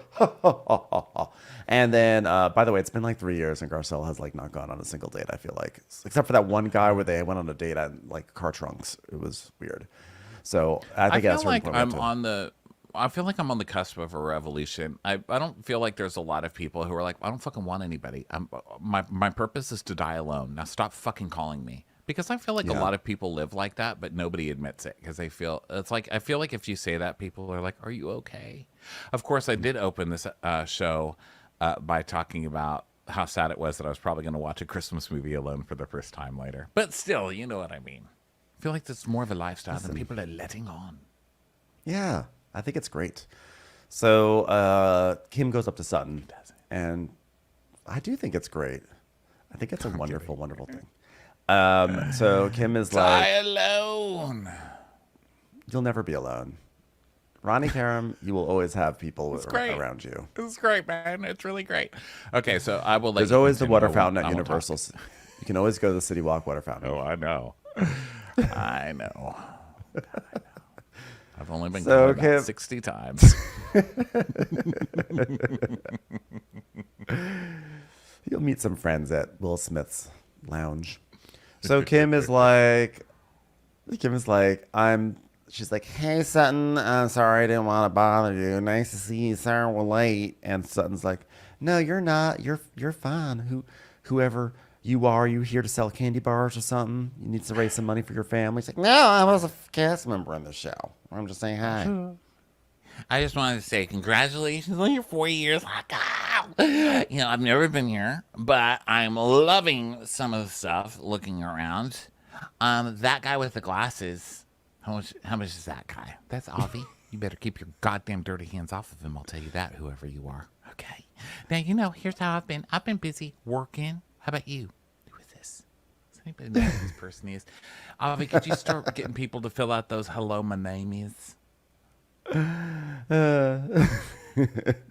there's like a lady that's like named Kimberly Brooks and so Sutton introduces Kimberly Brooks to them all, and Sutton's like, "Kimberly is an artist," and Kim goes, "Yes, so am I," and Kimberly is like, "No way, so you've been at Art Basel too? You've been featured there too, huh?" And Kim's like, no, it's just a joke. You're like a real artist. I color on walls. Like, look at that wall over there. See how it used to say Sutton and now it looks like a wolf? That was me. And Kyle's like, "Yeah, she just, you know, she does color on the wall. That's not a joke." And Kim's like, Yeah, it's very therapeutic. I used to walk around with markers, and I'd say, "What do I want to do? What do I want to do it?" I'm real independent artist. it's like, guess what artists do? That. You are an artist. I don't feel like you should. What do you need? Some fucking pedigree? You color on the walls. Why does that make you any better than the lady who puts her own dung in glue and sells that at the fucking Guggenheim or whatever? You know? Yeah, you win. she's the next Stuff like Banksy. that Your Fox does great. Yeah, I think Kim is the next Banksy. She should just go out, start doing it on like, public spaces. Except everybody knows who she is. It's like not secretive at all. Kim. Hey, it's me, Kim Richards. That's right. Don't tell anybody I'm doing this painting of the fox on this payphone, all right? I was inspired by Emilio Estevez. Just pictures of stars of late 70s and early 80s, child stars. It's like, here's one of Chrissy McNichol. This is Witch Mountain. This is Witch Mountain right here. This one. Here's the guy from Blue Lagoon. He was just in that holiday movie. I miss Kim's goofy ass. I wish Kim was here. And it is good to see Kim seemingly doing well. I mean, look, on one hand, she is coloring on walls. I don't know. I never know I don't know the scale of like what's great or what's not great with Kim. But I do love seeing her on this show. And I love when Kim starts off in a positive place, when Kim comes on. She did this through a lot of her seasons where she'd start like, I am positive, Kyle. and then she's like praying right next to a trash can at the airport. I can't. I love positive Kim. Remember? She's just great. Miss So you. Miss you, remember girl. we went to some party? What was that party we went to once where we met Kim? We met Kim. Remember that? And Lala. We met Kim and Lala and the Dance Moms lady. Abby. Oh yes. What was that party? And Kristen. That's when we met all the Vanderpump Rules people outside. It was on the Sunset Strip, and Gigi. Yeah, the lady Gigi from Dance Golnessa? Moms, remember? She was like, "Come sit at my table, boys," and like we went to her. You're right. We actually sat at her table. Remember? Oh my God! Like, and there what are was, you like, doing some- with the dance lady's mom? And I was like, I love her. She's about to go to prison. I was like my best friend of the night, Abby Lee Miller. And then we went outside, and Kristen's like, I've heard of your podcast. I mean, you guys are like, you spread all these rumors about us. and I was like, no, that's not us. Because remember, there was that other podcast there that was talking Yeah, shit about us. And they were Yes. telling Yes. them that we said all this stuff about, they were like trying to start all this drama. I don't remember the name of the podcast, but Laura was on it before she quit and started Sup. Right, Which she that was a still big has and is like very successful. Laura's the victor. And that other one was successful. What was it called? I forget. I don't even mean to shit talk them because we didn't know them at all. But this guy from that podcast was like, "Oh my God, those guys over there." And Kristen's like, "Really?" Yeah. And she came over and like tried to confront us, and we were like, "Dude, first of all, that's not true. We're not a gossip podcast. We do talk major shit though. Go listen to us. We bye. I love you, Kristen. Yeah. Caw-caw. Which wasn't a thing back then. But, you know. Yeah, that was a great night. That was I remember we walked up to Lala. I remember going up to Lala because this is when Lala was at her prime, and be like, "Lala, thank God for you. Thank God for you. The world needs more of you." Huh. Those were the days. Now, it was Well, I just we chain don't. smoked with Kate Chastain in the alley all night. Remember? That's where we. That was fun. Basically, That was like that was 10 fun. That was like 10,000 years Felt ago. like 10. It feels like. I know. Oh my God. I feel like Guys, I've not the gotten old days. invited to like a party like that in years. I feel probably like we why. used to get invited to those parties. Lala was probably like, "Please don't invite that guy." Like, Lala, you are literally everything to me. I can't remember the last cool party I got to go to. Lala's So, checking over her car as she leaves. She's like, "Is he holding on to the undercarriage of my car? Get out! Well, that was, it was a fun time. So anyway, That Sutton. was a fun time. We had a great time. Oh no, I would have totally been under her car. I was obsessed with Lala at that time. So I loved Lala. Lala was a champion for me. So Sutton makes a speech, and she's like, "All right, everyone, good evening. I'm just going to get your attention for a second. I want to thank you all for coming out tonight for the 4th anniversary of my store, Sutton. And I've especially loved having my girlfriends here with me today, even though some of them may be in denial about parts of their lives and their marriages. Thank you all for being here." I know. So what was Sutton doing? I think she was trying to like have a bitchy speech, but nobody could really follow it, and they were really bored. Yeah. She's like, I hate labels that women put on women, but I do love labels that are put on children, like porter or janitor or broom. I mean, it really helps you learn their level of class. And everyone's just staring at her like, what the fuck is this lady even talking about? She's like, guess what? I've always respected squirrels who put walnuts in their cheek. Because you know what that is? Storing. And I always looked at them and I said, I want to store. I want to store too. So couldn't really get that much nuts in my cheeks without gaining weight, which led us to the Olympic. So now I have a store. I've had it for a long time. Avi, get over here and hold my phone in your butt crack. Fucking loser. That's right. I said butt crack. Take off your pants. I don't care if it's public. It's the best holder. I want to thank my dear friend and Oscar nominee, Jennifer Tilly, who chose not to come tonight. So thanks very much. Just want to mention that right now. She's not here. Want to thank Shelley Turr for her great work. And I want to thank her daughter, who I've adopted, Janet Turr. She is also doing great work. And I think of her as my own kin. I would like to say just another quick thank you to Jennifer, my best friend, who, as I've already said, isn't here. She's off playing poker, otherwise known as what Kyle's trying to pretend that she's doing this season. So that's super fun. Kyle, hope you tell your special friend hi. Okay, everyone, is this speech done? It's not. You know what? You can rent the rest on Netflix later. I just saw that Taylor Swift, you can rent the Taylor Swift concert on digital. How much money is Taylor Swift getting for Taylor Swift is a trillionaire. Did you know that? She's more money. She's than a has gone trillionaire. into the Star Wars franchise. Honestly, and honestly, we just have to say that we are really flattered that we are her most listened to podcast. So thanks, Taylor Swift. We really appreciate that. You know, she's an icon to so many people, and to think that we might be icons to her it means a lot. So thanks, Taylor. Thank you very much. And thanks for not making a big deal out of it. Taylor. Yeah. We really Thanks for being like subtle chill. listeners. Yeah. You know, I Thanks know for you being told so us chill. like when you emailed us and said on the DL, like that fountain in Universal. I just want to say I love you guys so much. That meant a lot, and we know we promised not to tell the world how much you have written us, but you know, can't help ourselves sometimes.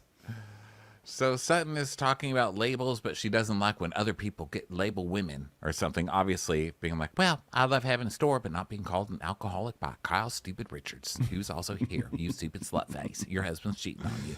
That was basically your speech. So Dorit's like, what? What's happening? I'm so confused. And Erica's like, just keep smiling, honey. Just keep smiling. I also love that when Sutton said that she loved having her girlfriends here to support her. It cut to Dorit mouthing "thank you." She goes, "Thank you, thank you," like as if it was like watching an award show. You know, when people make like jokes on stage, and then because the actors know when there's a camera on them, so they always like clutch their heart and go, "Thank you, thank you," and they kiss up to the stage. Her hands. Thank you. Yeah. Love her you. hands. That's Dorit. That was Dorit accepting her audience award.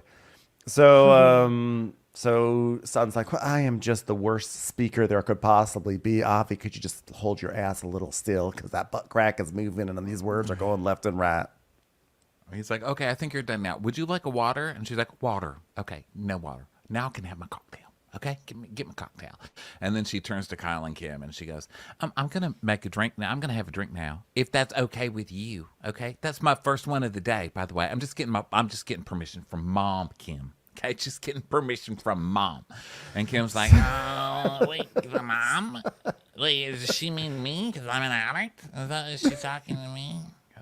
Sutton, No, that was the other season. We were coming for you for being an addict. All the other seasons, we've moved on to she's an addict now. That's a real hot potato, huh? Sutton is such an asshole, but this is why we love her, because she can't help but be herself. Who would make that passive-aggressive remark in front of someone who famously has struggled with substance abuse? Like, it's just such a tacky thing to say at that moment, and so hilarious that she can't control herself.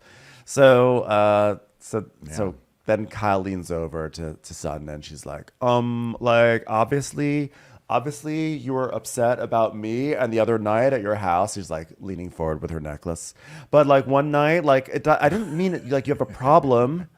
It's not like I have a problem just because I bought a really expensive necklace that's around my neck. I just said I didn't know if you were yourself because you had 1 or 5 that night. Like I didn't know, but like I didn't say you have a problem. I just implied it heavily.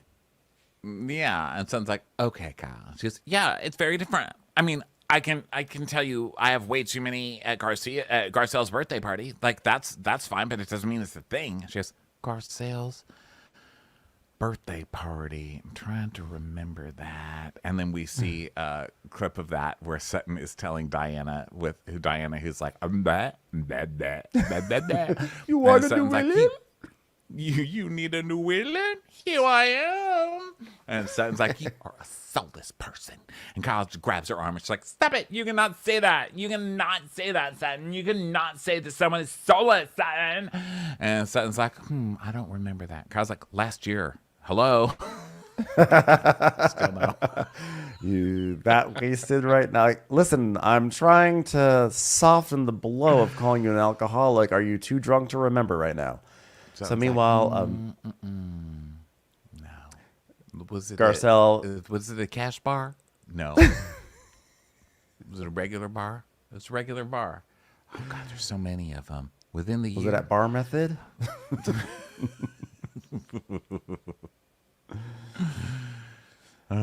So Garcelle and Crystal and Erica are sitting on sofas, and they just are just taking the platters of the hors d'oeuvre. The pass arounds, they just take the whole platters, like just put them right here.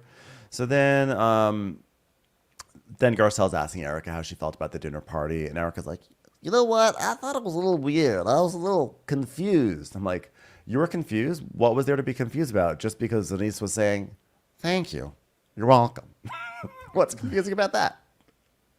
But also this whole, like, I have no idea why Denise would be mad at me. Neither does anybody else. It's so weird. It's just so this show. So then we go back to Kyle, and Kyle's like, I mean, I was just talking about that specific moment at your house. I was saying, like, you know, that moment. And Sutton's like, well, maybe we should clarify that then. She goes, yeah, you want to talk about clarifying things?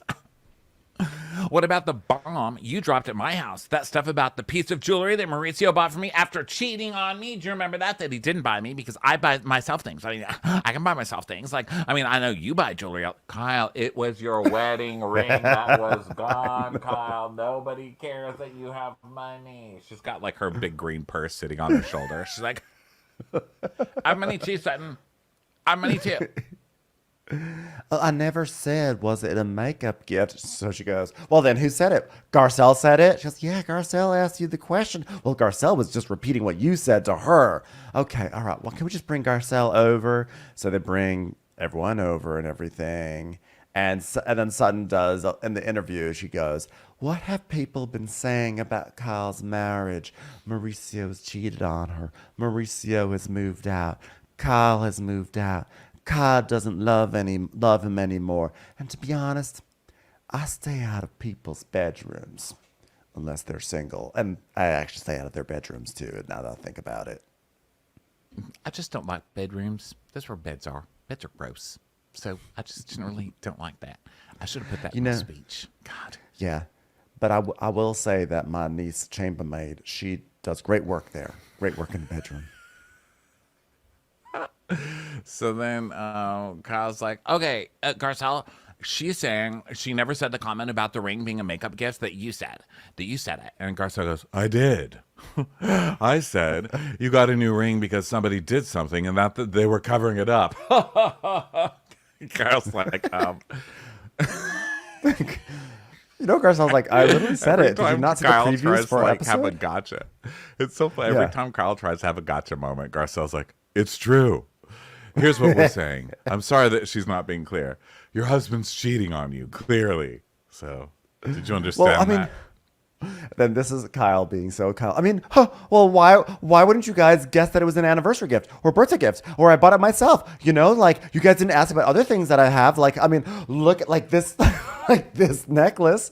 What about this? This is new. I bought it for myself. Look at this. Look at this. I bought it for myself. Did anyone want to see this? Did anyone want to be jealous? Did anyone want to buy one also? Did anyone want to ask me where I got it and how much I paid for it? No one's asked me that. Huh? It's so sad. Nobody cares. So Garcelle's like, okay, one day she's got this ring on, the next day she's got that ring on. I mean, listen, when we're already noticing there's a difference in the rings, why switch it up again? And then here's the real ding-ding moment. She goes, it's almost like she wants us to ask, why do you have another ring?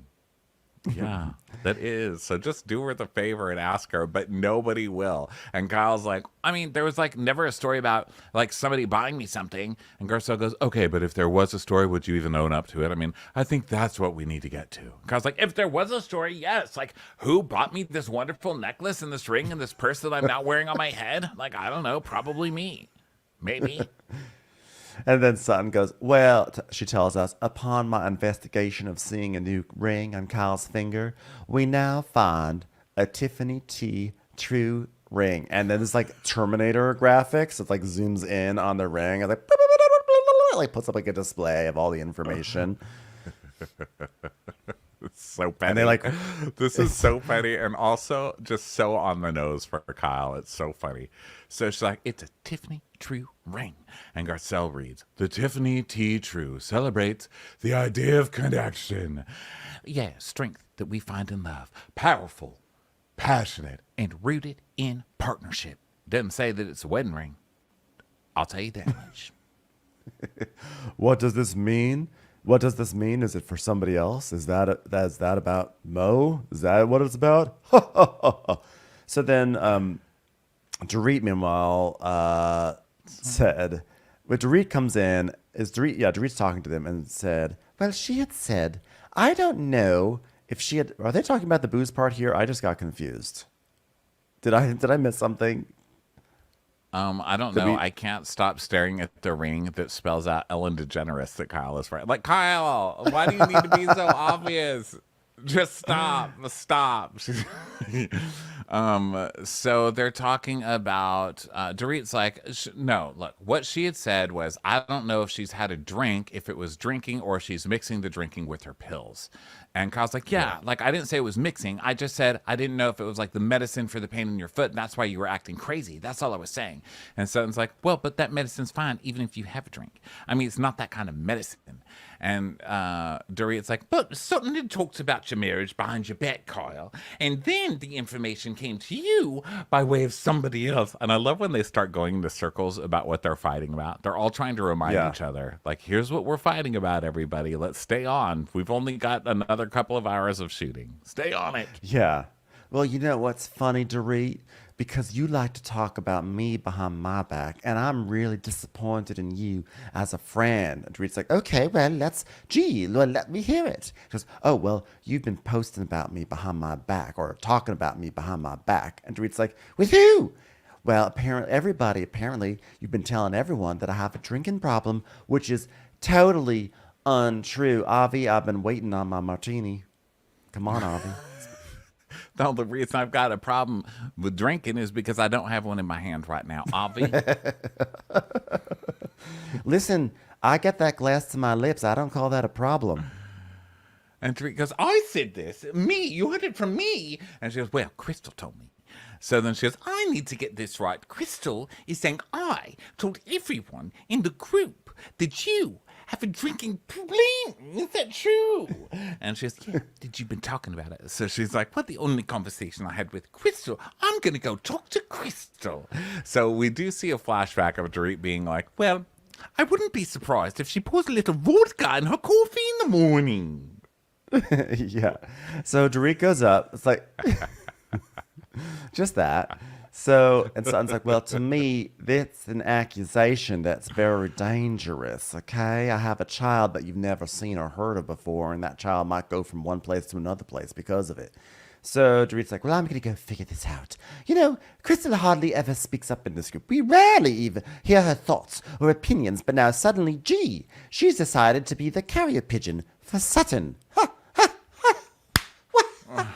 So then, so she goes off to go confront Crystal, and Kyle turns to Sutton and says, I would like to fix things with you because, like, I care about you.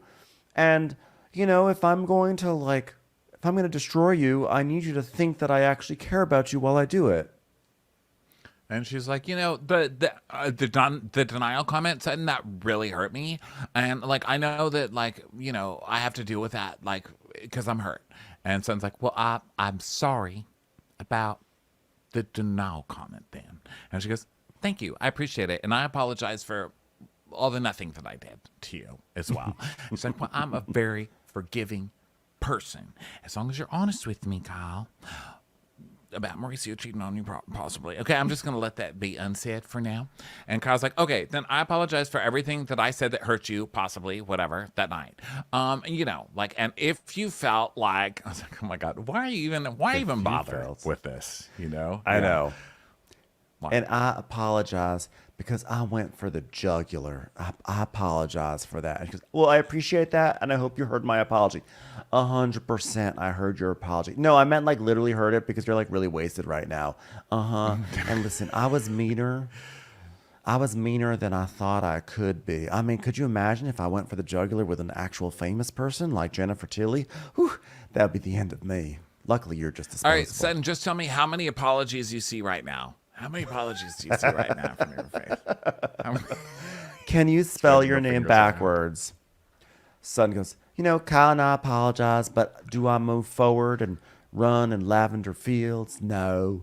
We're both gonna have to lick our wounds, or maybe the salt off of the rim of certain cocktails, and start kind of a friendship anew. And we said some really terrible things, and it's gonna take me a while to get over.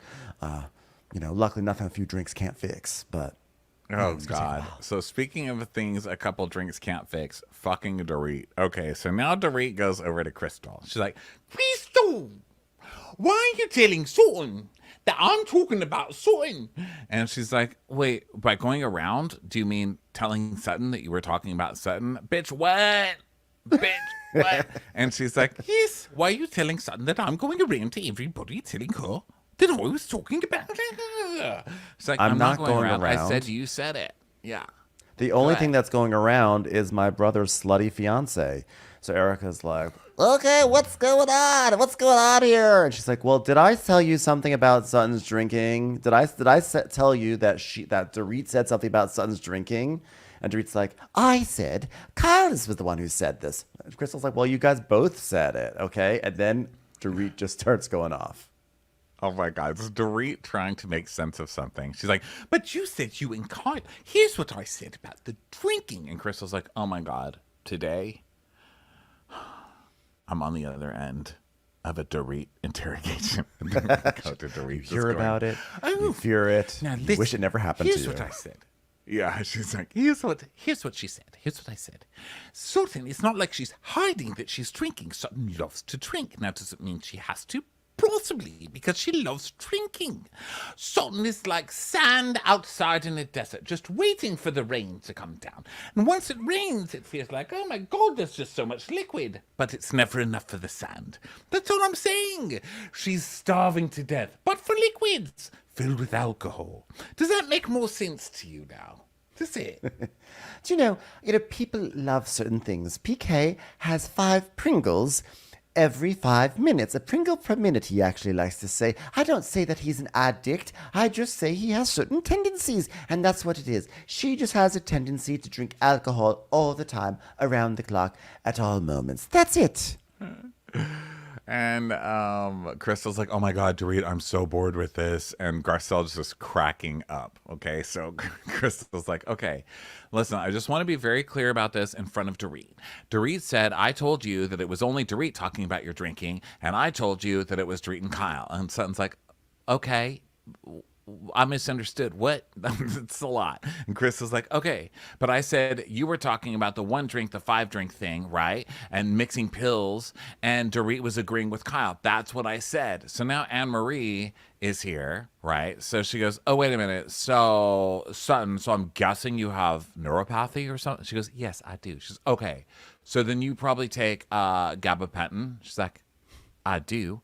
And it is also the name of a very, very distant cousin's child, which is, we don't really talk to any of them. Fun story. I actually raised my daughter on a program called Yo Gabba Gabapentin. So, so Emery's like, so I just I overheard you say something about you can have about that, you can drink, you can have gabapentin and drink. And so I was like, yes, I can have gabapentin and drink. And Emery's like, yeah, but you can't. And she goes, well, my doctor says I can. Yeah, but I mean, you can do whatever you want, but you can't do that. Yeah, well, but my doctor, Dr. Pepper, he says I can do it. Yeah, but well, technically you can do whatever you want, but you can't do that. She's like, well, I take it at night when I go to bed, so whatever. She goes, and Erica's like, Well, I take a lot of shit that I shouldn't drink on, but I did it anyway. okay, Erica. Calm down over there. This is Erica. We know, Erica. We lived it.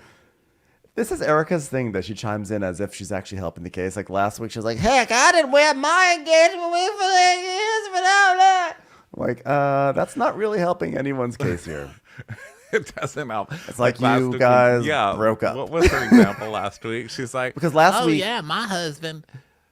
Well, no, last week Kyle was saying I have my wedding ring in the vault, and Erica goes, shit, I didn't wear my wedding ring for 8 months at a time. I was like, right. Yeah, and you guys got divorced. And it was a disaster. Your wedding is a fucking shit show. And this time she's like, yeah, so what? I take drugs and drinks. It's like, yes, Erica, we know. Okay. So Kyle just puts on lipstick. She's like, this requires lipstick. So Anne-Marie. Kyle, that's basically Kyle's way of saying, I know I'm going to have some camera ready responses for post-production. So let me put some lipstick on so I can do a big old fashioned, what? So Anne-Marie is making little comments to her, well, she's harping on you when she's saying something that doesn't even make sense. And Kyle goes, yeah, the esophagus thing. And they both laugh with each other. What kind of medical professional does this? Now, first of all, she to do what she does, because of course I looked it up because I know nothing. Okay. I don't claim to know anything. I don't know shit. I'm not an educated person. So I had to go look up, first off, what her job is. Do you know that takes a master's degree and like 8 years of 7 to 8 years of school? That's an incredibly difficult job to have. It's still like an incredibly impressive job. You know what I mean? Like, so I'm not going to take anything away from her on that. So I just looked up what that was because I didn't really know the difference. So I looked up this gabapentin and the effect of alcohol. Most people do recommend that you don't have it with them, but this study from the Chicago, where is this? The Chicago, I don't know, PubMed something. The study provides initial evidence that the anticonvulsant gabapentin is safe if used in conjunction with alcohol consumption in alcoholic individuals. Now, notice this is an alcoholic study. It's just like a specific study testing alcoholics and how this drug interacts. But what's also interesting is when you look up the esophageal strictures and all of that stuff, it talks about how those are very common in alcoholics. So the more research, the more research I did, it just starts digging more of a hole. And well, do you think that that's what Anna Marie was actually getting at? Because that's sort of where she starts saying, like, because Sutton's saying, I have a narrow esophagus, I don't take medicine for it, and Anne-Marie's like, it's just like, I don't know anything, but like a narrow esophagus, that's just like a symptom of something that's not a medical diagnosis. It's like not a medical diagnosis on its own. It's just a symptom of something else. Like maybe she's saying like, oh, you have a symptom of alcoholism. Possibly, but it's, I mean, like, and we've heard a lot in the comments from people who suffer from this stuff. And Sutton's right, what she says, that there's not really medication for it. It's just something, sometimes it's hereditary, but it's something that they have to like put a balloon. She says her brother like has to have like some kind of balloon that goes down into him and they stretch it out and all of that. So what Sutton's saying is making sense. And I guess what Anne-Marie is kind of saying is making sense. The thing is, she's just like sitting there kind of mocking somebody over it with their friend and using it as like points against them, which I don't think you're supposed to do in the medical field. So like, well, I'm not saying she doesn't know what she's talking about, because obviously she does, she does know what she's talking about. It's just like tacky to be like using it in a big group of girls against somebody. Like, oh really, your esophagus stricture, really, like you really, that doesn't even make any sense. Like, what is she even talking about? And you're not even supposed to take that medicine with drugs. Like, what are you even doing? Like, she's really being it's an odd bedside ass out of herself.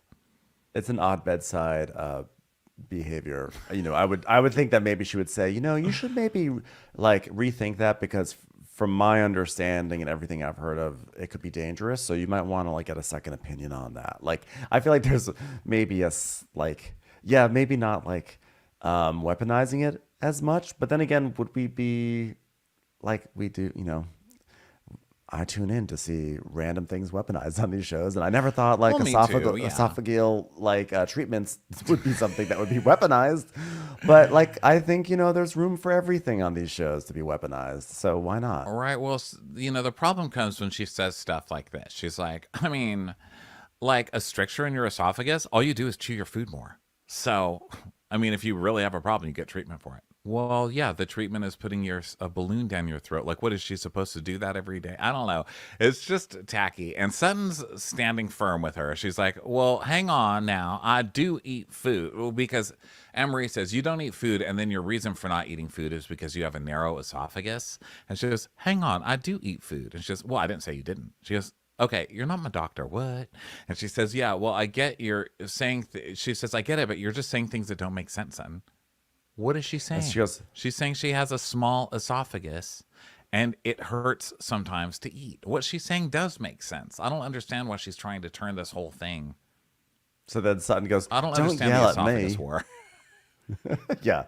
Sutton goes, don't yell at me, which is, I guess, that does have a shade of microaggression to it. Yes, that's the micro. So finally, because Anne-Marie was not really yelling at all. No, and she was like, it just doesn't make sense. She's like, well, don't yell at me. She's like, I'm not yelling at you. I'm just, no, she says, well, I'm sorry for yelling, which she wasn't yelling.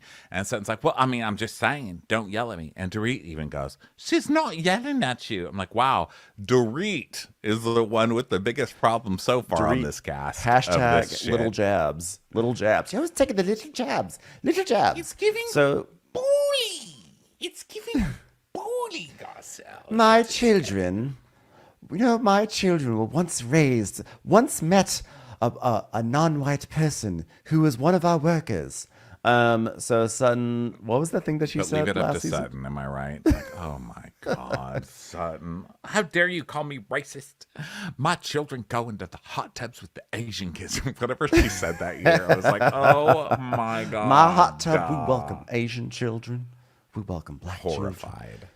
Anyway, Sutton goes, why am I having a doctor's appointment right now? And Kim's like, I think that Sutton needs a little work here. I brought my markers. And Anne-Marie goes, I mean, you're not having a doctor's appointment. It's not. And she goes, do you need my health insurance card? But is this something that you get treatment for? She goes, no, I don't. My brother gets his stretched out and I choose not to do that. Hey, shall we go get my esophagus stretched all together as a group? And Erica's like, Oh my God, is that a thing? I mean, I said just give a blowjob and get your esophagus stretched out that way. Hey-yo. Yeah, and then, Emery is just sticking on it. And Sutton's like, are we good now, doctor? And she goes, oh, that was so condescending. And it's not condescending, you sitting here questioning her like she's faking an esophageal stricture or whatever. Give me a fucking break, lady, okay? I mean, if you're going to kiss Kyle's ass and go for somebody, do it with something better. This is just, oh my God. I'm just telling you that what you're saying, such delicious breakfast. I'm just saying what you're saying doesn't make medical sense. And she goes, well, it works for me. And Emery goes, okay, do you then? That's totally fine. So they basically shelve it. And then Emery just whispers to Kyle, it makes no sense. So Sutton's like, I just met Anne-Marie. She's basically a stranger. I don't even know her last name. I mean, who are you? She needs to buy something at least. So she's like, okay, well, now we're on to something a little lighthearted. More lighthearted. I'm having my first cocktail of the day, just trying to relax. It's like, didn't you say that 30 minutes? Like, how many first cocktails are you going to have tonight? Well, I mean the Filipino day. It just turned midnight in the Philippines. So it's my first of that day, but maybe my fifth of today. So she's basically like, yay, I'm in my store, yay. And so then they all have to give begrudging compliments to Sutton in the interviews about the fact that she kept her store open, that she's like a businesswoman and that it's not easy. And of course, Kyle's like, I mean, I ended up closing my store in Beverly Hills because the rent was so astronomical. It had nothing to do with flagging sales or terrible merchandise. So the fact that it's still her store is still going 4 years in, even though it's much smaller, even though it's deeply unpopular, the fact that she's kept it alive, that's a good thing. It's a very good thing. Yeah, so everybody basically says, oh, we're so proud of Sutton, I mean, being able to run a store while being completely addicted to alcohol is really something. And then Sutton talks about how proud she is of herself because after her divorce, she really had to grow up. And now she's got a man putting iPhones on white elephants for her. It's like, oh my God, you did it. You did it. You did it. You kept the store open for 4 years, despite there being a strange sewage smell in it. So congratulations. It still smells like ass. And I am proud of myself. But I do still smell butts. So I'm just gonna say I just wish I could have had some of that caviar blini, but unfortunately my assistant filled me up with sushi. So we'll just have to imagine that another day. All right, everybody. Well, thank you so much for being here. This was really fun. We'll be back later with some Miami, some Southern Charm, some Real Housewives Ultimate Girls Trip. Southern Hospitality. There's just a million shows. Million shows. Million shows. And thank you so much for being here. We love you guys. We'll talk to you next time.